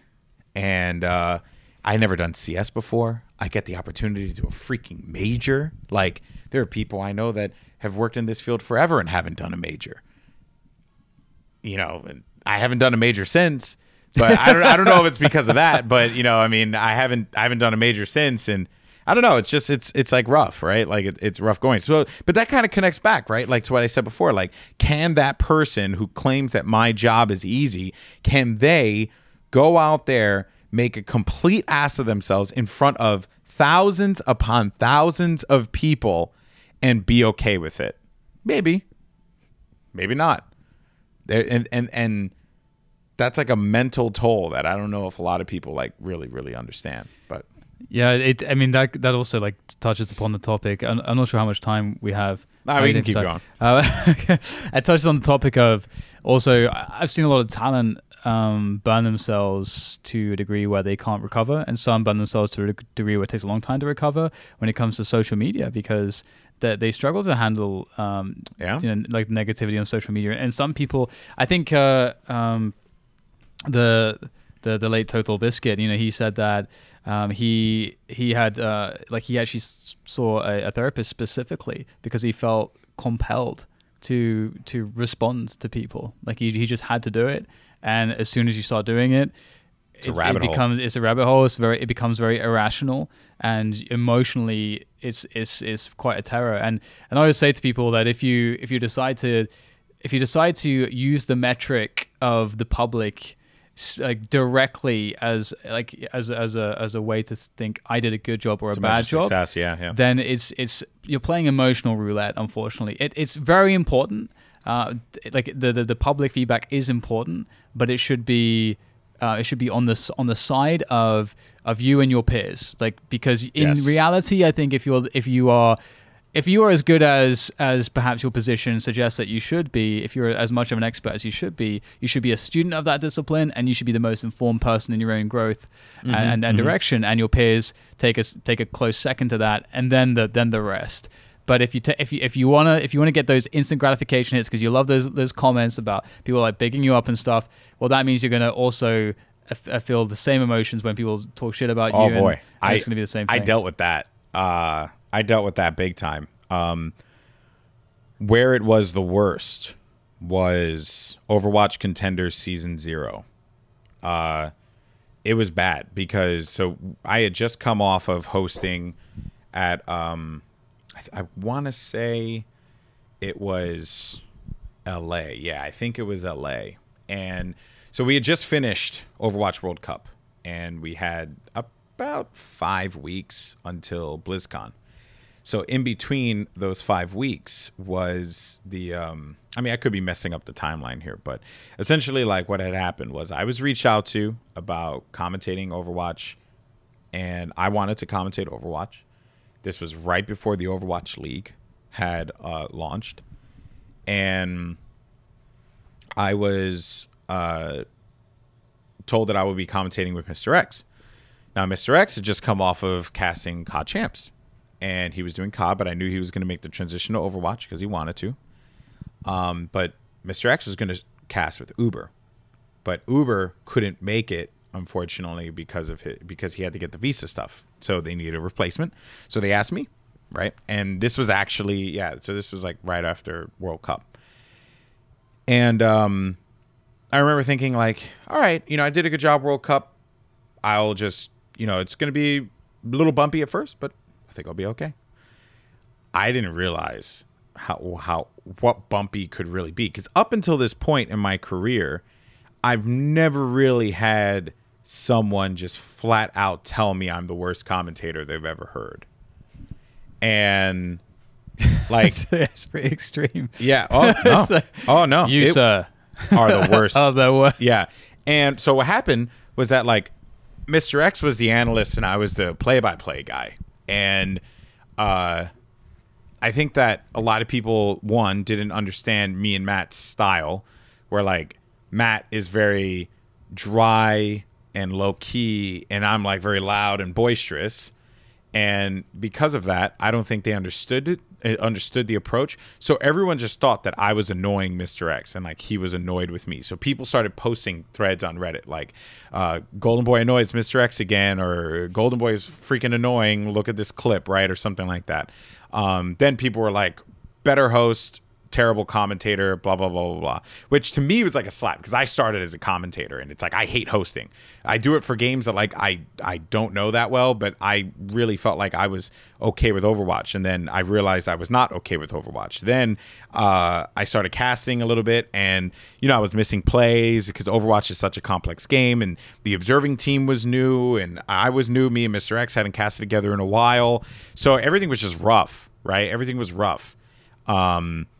And yeah, people hated it. I mean, it was like second week, I was basically just being told like, I should go kill myself. Like, and this is the Overwatch community, mind you, which is like supposed to be, Overwatch League is not an anime, right? Like, it's supposed to be this kind of stuff. And I legitimately was going to quit. I was going to tell Blizzard, or actually I did. I was just like, yeah, I think you guys should move on. Like, if Uber's visa's cleared, like I think you should just have Uber and come and have him do this, and I'm done. And it wasn't like Monty, Christo, and Doa and everyone else like was like, no, man, stick with it. And I was like, all right, one more week, but I don't know if I could take this like mental beating anymore. Like, it was depressing. Hopping on a plane, which I already hate as it is. Freaking flying is the worst. Flying to Denver, which always had turbulence because of the freaking mile-high city. So it was always, bumping in and stuff. So that already sucked. Not having my breath, right? Not being able to catch my breath because I'm like a mile high up and the air is so clean and thin. Damn you, clean air. To then going and casting this game that I enjoyed, but like, because of the community's hatred of me, I just started to hate myself. And having to do this for 5 weeks was like rough. So week 3, I got there and, I think I did a little bit better, but then something clicked and I started to read like some of the legitimate criticism that people were providing. And mind you, I wasn't responding to anything. I was like super just off. And I think that kind of goes to what you were saying, right? About like what John was saying back in the day, like Total Biscuit, like going, like having to respond to everything. Like I just couldn't, because I knew that like if I did, I was going to go down this position that I just did not want to go down. I was very honest. I streamed one time and I was very honest with people, because like someone had asked me in my stream like, hey, you haven't really said anything about contenders. What's been like, everyone's been like really mean about you. Like what's been going on? And I just explained myself, right? Like what's the situation? But I put in, something clicked and I just started putting in a ton of work. And then like toward the end of contenders, I hit a stride. And then I was like I had like one epic play, and then people were just like, holy crap, what a turnaround. Like, this guy's great, blah, blah, blah, blah, blah. But these are like the same people that were like telling me I should kill myself and all this. And then that's when I learned like not to put so much stock in that, because it is unhealthy and it is draining. It is not good for your lifestyle, your day-to-day life. But Season 0 Contenders was probably one of the hardest things I ever did in my entire life, because I was just like, dealing with so much like mental anxiety. And I had never been in that position before, ever. It's actually like, I like that you mentioned the stream, because I actually always felt like streaming was, because similarly to you, I don't really tend to comment that much at all on stuff, and I tend to just like watch from afar, if anything. But that's why I love the streaming, because it allows me, I feel like, to connect to the audience, people who actually do care. Yeah. And because those are the people that will come on, but also at the same time, people who might come on who may have those negative opinions of you. I feel like the platform makes more sense because they see you, like you're there, it's live. It's not just I'm sending a comment out into the ether and I don't feel any accountability. Even if you have anonymity, just seeing that there is a human being there, I feel like provokes a more honest discussion. And so that always felt like a really nice thing. That's why I really like doing it as much as I can when I can, because I feel like that connection to the fans is kind of special. So yeah, I like that you mentioned that. And it was a big thing too, because also that response got put on Reddit. So the same Reddit that was like pretty much berating me on a weekly basis at this point, that same comment was put up there, and you had your responses, and people were just like, good, he should get the hell out, screw him. And then other people were like, damn, maybe we could just chill out a little bit, like this is what Contenders was for. And that's the other thing too that was also like, I think kind of created this whole situation too. It was like a combination of just so much crap that just combined to become one giant crap sandwich. Because you had Overwatch was a game that came out of the gate swinging. It had so much hype. You casted Overwatch, like, it was like everything. Like everyone was like, we're running Overwatch tournaments, blah, blah, blah, blah. Then out of nowhere, boom, everything's gone. No more Overwatch tournaments. It's only Overwatch League. That is where all the focus was on. And then because the league wasn't ready, I guess, they launched Contenders. And then they started doing Contenders as like the development program. But in Blizzard's mind, Contenders was always the development program. This was not the Overwatch League. I was never going to become the commentator for the Overwatch League. That was never going to happen. I was merely using Contenders to get further integrated into the Overwatch community, continue to like work on my craft and learn the game some more. And then maybe if I do end up doing Overwatch League, awesome, I'm there, right? And that was like the whole business of it. But because the league hadn't been released yet, because there was so much going on, I think the community itself were just angry. They were just angry at how slow things were developing, and they took it out on like the best possible subject. And I do thoroughly believe I was that person that they took it out on, because there was just, like I was an easy target. And all those people that were just frustrated were just like, yeah, no, screw that guy. Because that guy represents everything that's wrong, right? He comes from a different game. He's not a part of our community. He's not one of us, and stuff like that. And now I think like my relationship with the Overwatch community is stupendous. Not because like they love me now or whatever, but because I think I've grown. I've also learned like what to value. And during that whole time, like I did respond to people, but I would be like, hey, thanks for your feedback. I'm definitely going to look into this and stuff. But it wasn't really until that stream, and it wasn't even on purpose. Like I actually had no idea. What was I playing? I think I was playing like Halo or something like that, or I was playing some random game. I wasn't even playing Overwatch. And then someone asked me that question, and I answered it honestly. I think I was playing like PUBG or something. It was pretty funny, and I think that, now like looking back on it, like I'm glad that happened. You need those kinds of things because it develops you. It helps you grow. Yes, yeah. If you don't get them, like if I continued on my entire career with positive reinforcement and positive praise, like, am I really learning? Like, I don't know. Well, that's the thing, isn't it? Like it goes back to the evolution thing I mentioned earlier. Yeah, where it's like your body is like super resistant to putting on muscle mass because it increases your metabolic demand and your caloric requirement, and then now you have to hunt more, and that means there's more risk. So you want to keep that down, but that is growth, though. That is change. That allows you to do more things. The world will be more open to you. So that's the only way to improve. Like resistance is one of the only ways to improve. Hunting. both make sense. It's all game. So what does your career look like then for you? Because I feel like, you know, you're like within the last year or so, well, I suppose like 6 to 8 months, you know, you've blown up massively. You've done so many new things. You've done so many different games, and I think you actually even put up a cute little infographic. Yeah, showing, my fun infographic. Yeah, and which I think displayed that very information, and it was like, wow, this is very impressive. So you're in a great position. You've got loads of momentum. You pretty much have your, like, anyone would want to work with you if you knocked on their door. So where does your career take you now? Where would you like to direct it now? Oh boy, that's a loaded question, bro. So as far as like I just want to say on the infographic, I think it's pretty funny because I did it last year, and it was just like I was at home and I was looking at our numbers because I needed to send it to my tax guy. And then I had to like mark like where I went, and you know, then I started marking like the games that I did just so I can keep track of them. And then I realized at the end, I was like, oh wow, this is some interesting statistics. So then I turned it into like a fun little infographic. And then this year I was like, all right, I'm gonna do it again. But then I noticed that like everyone started doing infographic. Like I saw like at least 4 infographics pop up this year, and I was just like, oh crap, everyone's gonna think I'm like biting off of them. Like, I'm not saying I invented the infographic for casters, but like I just did it because I thought it was fun. I didn't see anyone else doing it. I didn't really care, but I was like, yeah, screw it. So I did that infographic, and again this year as I was doing more of that, I started to also think about the future, and it is a question that pops up in my mind quite a bit. I think that casting, hosting, game shows. I love what I do, right? I'm very, very happy in what I'm doing.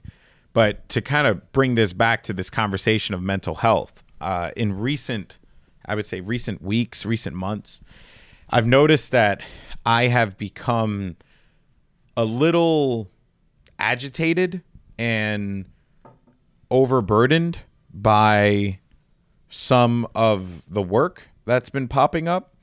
And when I'm in the moment and I'm doing the job, I'm like smile, sunshine, and rainbows, and I'm so happy. But leading up to it, I'm just like, oh my God, I just want to be home with my dog. I just want to play games, live a normal life. I want to have my weekends. I want to hang out with my friends. I want to watch Punisher, you know, like I want to like watch Star Trek. I want to do my thing, you know, and I can't. Yeah, sure, you could download Netflix on your phone, but who really wants to do that? So, and the whole time I'm like, the anxiety hits me, and I start to feel like a little stressed out and a little worrisome about the whole thing. So then I started asking myself, like, what is it that I want to do? And to be honest with you, I don't really know, but one of the things that I know that I want to do is I want to start creating stuff for myself. I spend so much time creating for other people. And yes, it's a part of my job. But the most fun I had was when I was making my little YouTube video series called The Golden Nugget, where like I talked about all the video game news or some of the video game news that was happening in like under 10 minutes. It was annoying to edit. It was a pain in the ass to edit, source all the reference material, and then factor that into the graphics and do all that stuff. But I had such a good time doing this, and I thought, like, I kind of want to do that again. But then I counter it with like my life right now, and I when the hell am I supposed to fit that in? When I'm on the plane to Mexico, when I'm flying back to the United States, when I'm in between the rehearsal and the gig, when I'm going to the gym, like I'm trying to focus on my physical health, because it was a point in time where I gained so much weight and I felt like physically drained and exhausted and destroyed. So all that kind of came into effect, and then it's like, yeah, but you're going to add something else on top of all the other crap that you're doing.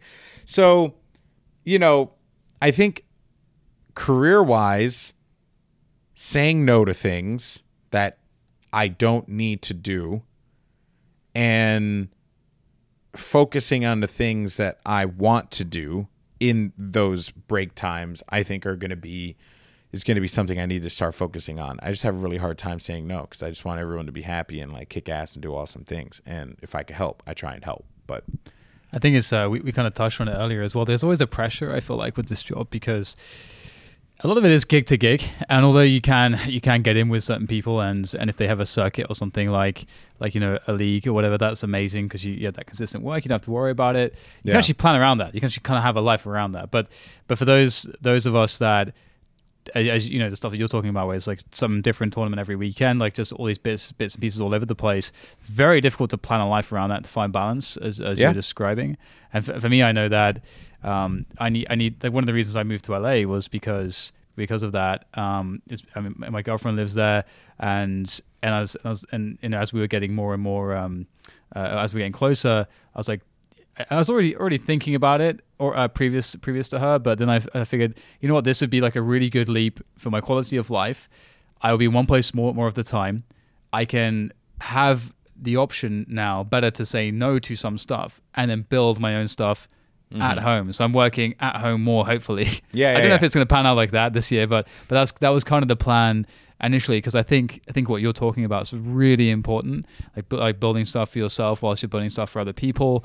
And speaking, you know, going back to again one of the topics we were on previously of you know, let's say leadership and role models and people like that, and you actually had of course the pleasure to work with someone who's a great role model for many, you know, Dwayne Johnson, obviously.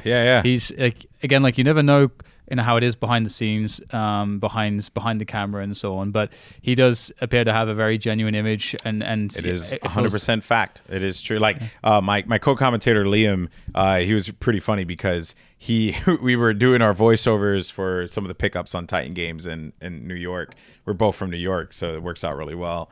And we were at the studio, and then he was like, yeah, so do you get the question all the time, how is Dwayne Johnson as a person? And I was like, yup, pretty much every day, practically. And he was like, yeah. And you know, I was like, told him up front, I was like, I say the truth. Guy was an awesome guy, awesome dude to work with, kind soul, helped out people, was really nice. Like, everything about him was like 100% genuine and true.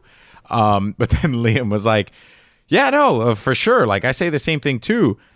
But I think that even if he was kind of a douchebag, I don't think I'd say anything different. So maybe I'm lying, maybe I'm not. But I was like, no, I mean, at the very least, we're telling the truth, right? Like, yes, he was awesome and super inspiring and crazy, legitimately crazy, dude. Like, we were there until 3:34 in the morning every day. Really? Yeah. So we shot the show from 5 p.m. to 5 a.m. or from 7 p.m. to around 4:30 a.m. But we were there from 5 p.m. to 5 a.m. It was because the set looked better at night. I see. Hollywood things. Pretty big set. So yeah. And we but he was there the entire time. Like, if we were there at 7, he got there at 7. If we were leaving at 4:30, he was also leaving at 4:30. Mind you, this man just came off of filming a movie with Emily Blunt, the Jungle Cruise or whatever. He had just gotten done with that. And then flies over, does this show, and wait for it, after he's done with this show, flies to London to go do Hobbs and Shaw. And has been there and then went to Hawaii. And how the hell does this guy do this stuff? I can't even go to St. Louis and back without feeling like I'm dead. And this man's doing this like every day. And so when you say like inspirational and motivating, like, Jesus Christ, like, there's nothing more motivating and inspirational than being around Dwayne Johnson. The dude's a unit. He's insane. Absolutely insane. That's what I always thought about when I looked at him, because the guy is like, he's just creating so many movies, and I feel like if you just by watching his Instagram, I get surprised, even though you get to see that he's constantly doing stuff. I'm like surprised, like, holy shit, another one. Yeah, like another one. What's happening? Like, you're still doing Hobbs and Shaw? The fuck? We were done with that. Like, we finished filming Titan Games in September. I think he had 2 days free and free, quote unquote, and then he went to go do Hobbs and Shaw. For all I know, they're probably going to do another movie or some Ballers or I mean, he's doing Black Adam or something like that, right? Like, he's got to do something. He's doing another project after this, and like I respect it. I respect that hustle mentality, it really is something that I think is like it is something that in this day and age is oftentimes overlooked and undervalued, but also avoided. A lot of kids these days, and this harkens back to what we were talking about just a second ago, right? Or a little while ago, about putting in the work to do this thing that you like. He is like the embodiment of this. There are no shortcuts for this guy. And meeting him kind of it signified that. It was like, clearly this man doesn't take a break, because there will be a point in time where he decides to sleep and he decides to rest and he decides to say, okay, I'm done. But he clearly knows that he has plenty more left to give and left to do. So when you ask me that question about what I do, or what do I think the future looks like for me, and it's like, if I could just be an iota of the amount of just inspiration that Dwayne Johnson is, I feel like that is an accomplishment in itself. Not to be like Dwayne Johnson, but to be inspired by him, I think it's really cool. There's a lot of lessons, I think, that you can take from him, because, as you say, I mean, there's no shortcuts, but at the same time, like, human beings, there is no human being that can just work and not produce great quality. Like, you have to be able to find activities that ground you. You've got to be able to find ways to take a break whilst you're on the work and stuff like that. And so when I look at what he does, I try to figure out exactly what is it for him, that, you know, where does he find the fun? Where does he find the breaks within the work? Because that's really what a lot of it's about. Because I think the stuff you were talking about, like that agitation, I've often felt that as well. And it's when I feel like I can't see a break coming. I just don't see a moment to stop. Yeah. Like in the next month or 2 months. Like that mere thought stresses me, because usually I'll have that thought if I'm already like, I need a break, and there's no break coming, and then it's like, oh God. And so how do you fix that? And obviously, you know, he's got the gym. You know, I don't know. He talks about tequila a lot. I don't know. Clearly, he drinks a lot of tequila. I don't know if he's got these like sponsorship deals there going on, but yeah. So it's that, like, that, finding that balance, and also the sort of like no excuses mentality, where it's not that you shouldn't make a complaint about something, or not that there shouldn't be an excuse about something. It's instead that there is a way to mitigate whatever that issue is. There's a way to actually. It's like the fitness thing, for example. Like, travel is horrible on our bodies. Like, it stresses our bodies out. You produce way more cortisol for, you know, the stress hormone, which is horrible for basically everything, more or less. And we're doing that all the time. I mean, he's obviously doing that all the time. Obviously, still staying in great shape. Obviously, yes, he has all the money in the world to work with, but at the same time, you're still stressing yourself out. Yeah, like he's not, but he's stressing himself out, I'm sure, in different ways. And you bring up an interesting point. Like, yeah, I do oftentimes think about that. It is, I don't know what it is. It like becomes a different mentality when I'm traveling, and I try and look for familiarity in some way, shape, or form when I'm in a hotel room. And one of those is, and it's bad. It's like two of them. It's like watching Netflix, and like watching the shows that I watch with my wife. So like Office, or Parks and Recreation, or Friends, or How I Met Your Mother. And then the next one is, imagine if I just said porn. No. And then it's totally not. The next one is being on my phone. Like being on like Twitter or Reddit, because it's like, this is mine. This is my comfort space. This is it. I own this, right? No one can take this away from me. I can't leave this. So I've thought about that, right? Why am I on my phone all the time when I'm like traveling abroad and stuff? And I think it just kind of goes back to that issue of like, I need familiarity, and this is a familiar thing to me. So watching Netflix on my phone when I'm going to sleep, and being on my phone when I'm in the room by myself, is just a good thing for me to do. But now what I'm trying to do is channel that and put that toward like the gym or something, you know, something that I think can reap results for me in the long term. I do think physical health and fitness is very important for us as commentators because, you know, I'm not saying like if you want to be a big guy and you want to live your life as a big guy, like I'm a big guy, you know, and I'm fully embracing of that. I never want to be like super skinny or like, you know, be able to run like a marathon or something like that. But if I just want to be able to run from the zombies, that's all it is. Like when the zombies come, I just want to be able to run away from them.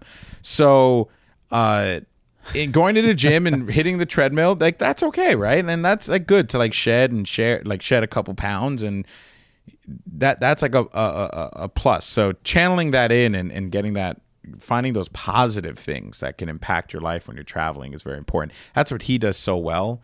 And I think he found that groove, and or at least that's what it appears like. He's found that groove of just like being able to work out and bring the Iron Paradise everywhere he goes, which is also a concept in itself that's utterly ridiculous. Do you know about the Iron Paradise? No, please tell me.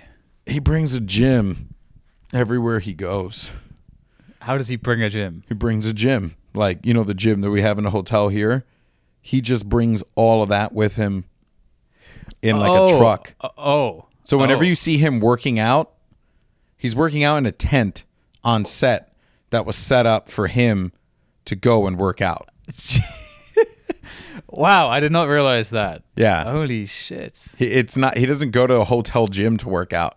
He brings his own equipment that he uses, that he's familiar with, and that's what he does. That is awesome. It's like the most badass thing in the world. Did you see it? No, I didn't. He didn't need to bring it to Titan Games because we were in LA, and I think he like lives in LA or something like that. So it was fine. But in proper Dwayne Johnson fashion, the guy I think drives like a Ford F-150 or some giant pickup truck that's just like massive, but it's completely fitting for a person of his size. Yeah. But yeah, it was just crazy. It was crazy, but a good experience. Wow. All right. Well, I guess I think I'm actually running out of space on the on the recorder.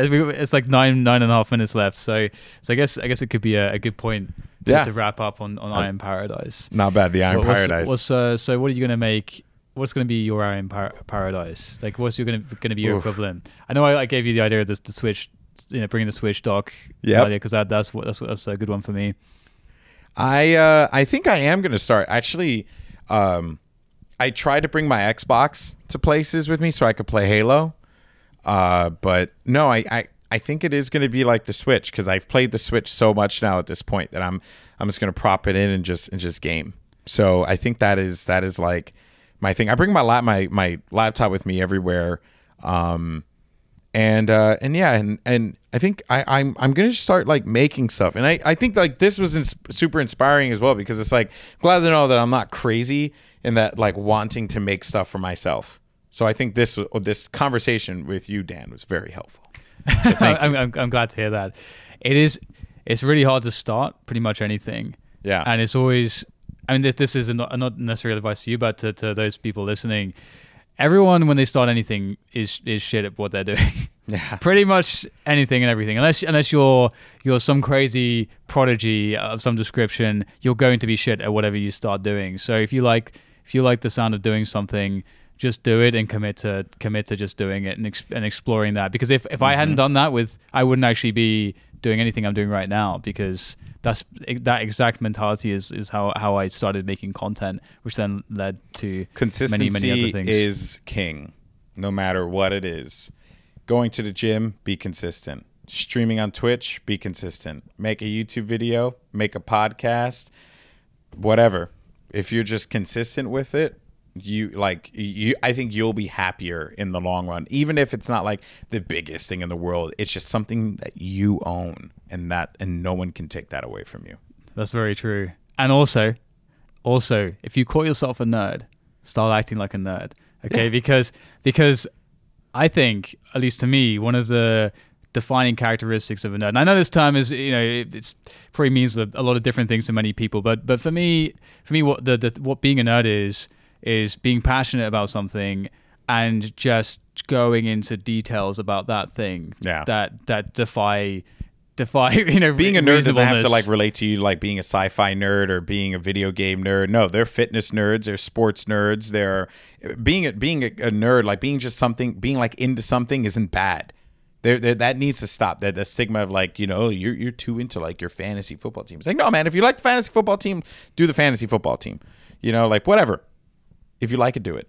Yeah, it's very, very important advice. And that's how you can really connect to your passions and find out more about yourself. And that's gonna tell you exactly where you need to go. So on that note, it is the end of this very long podcast with Goldenboy. So thank you very much for joining me. Appreciate it, Alex. brother. This has been awesome. Yes, it's been a blast. Thanks, bud.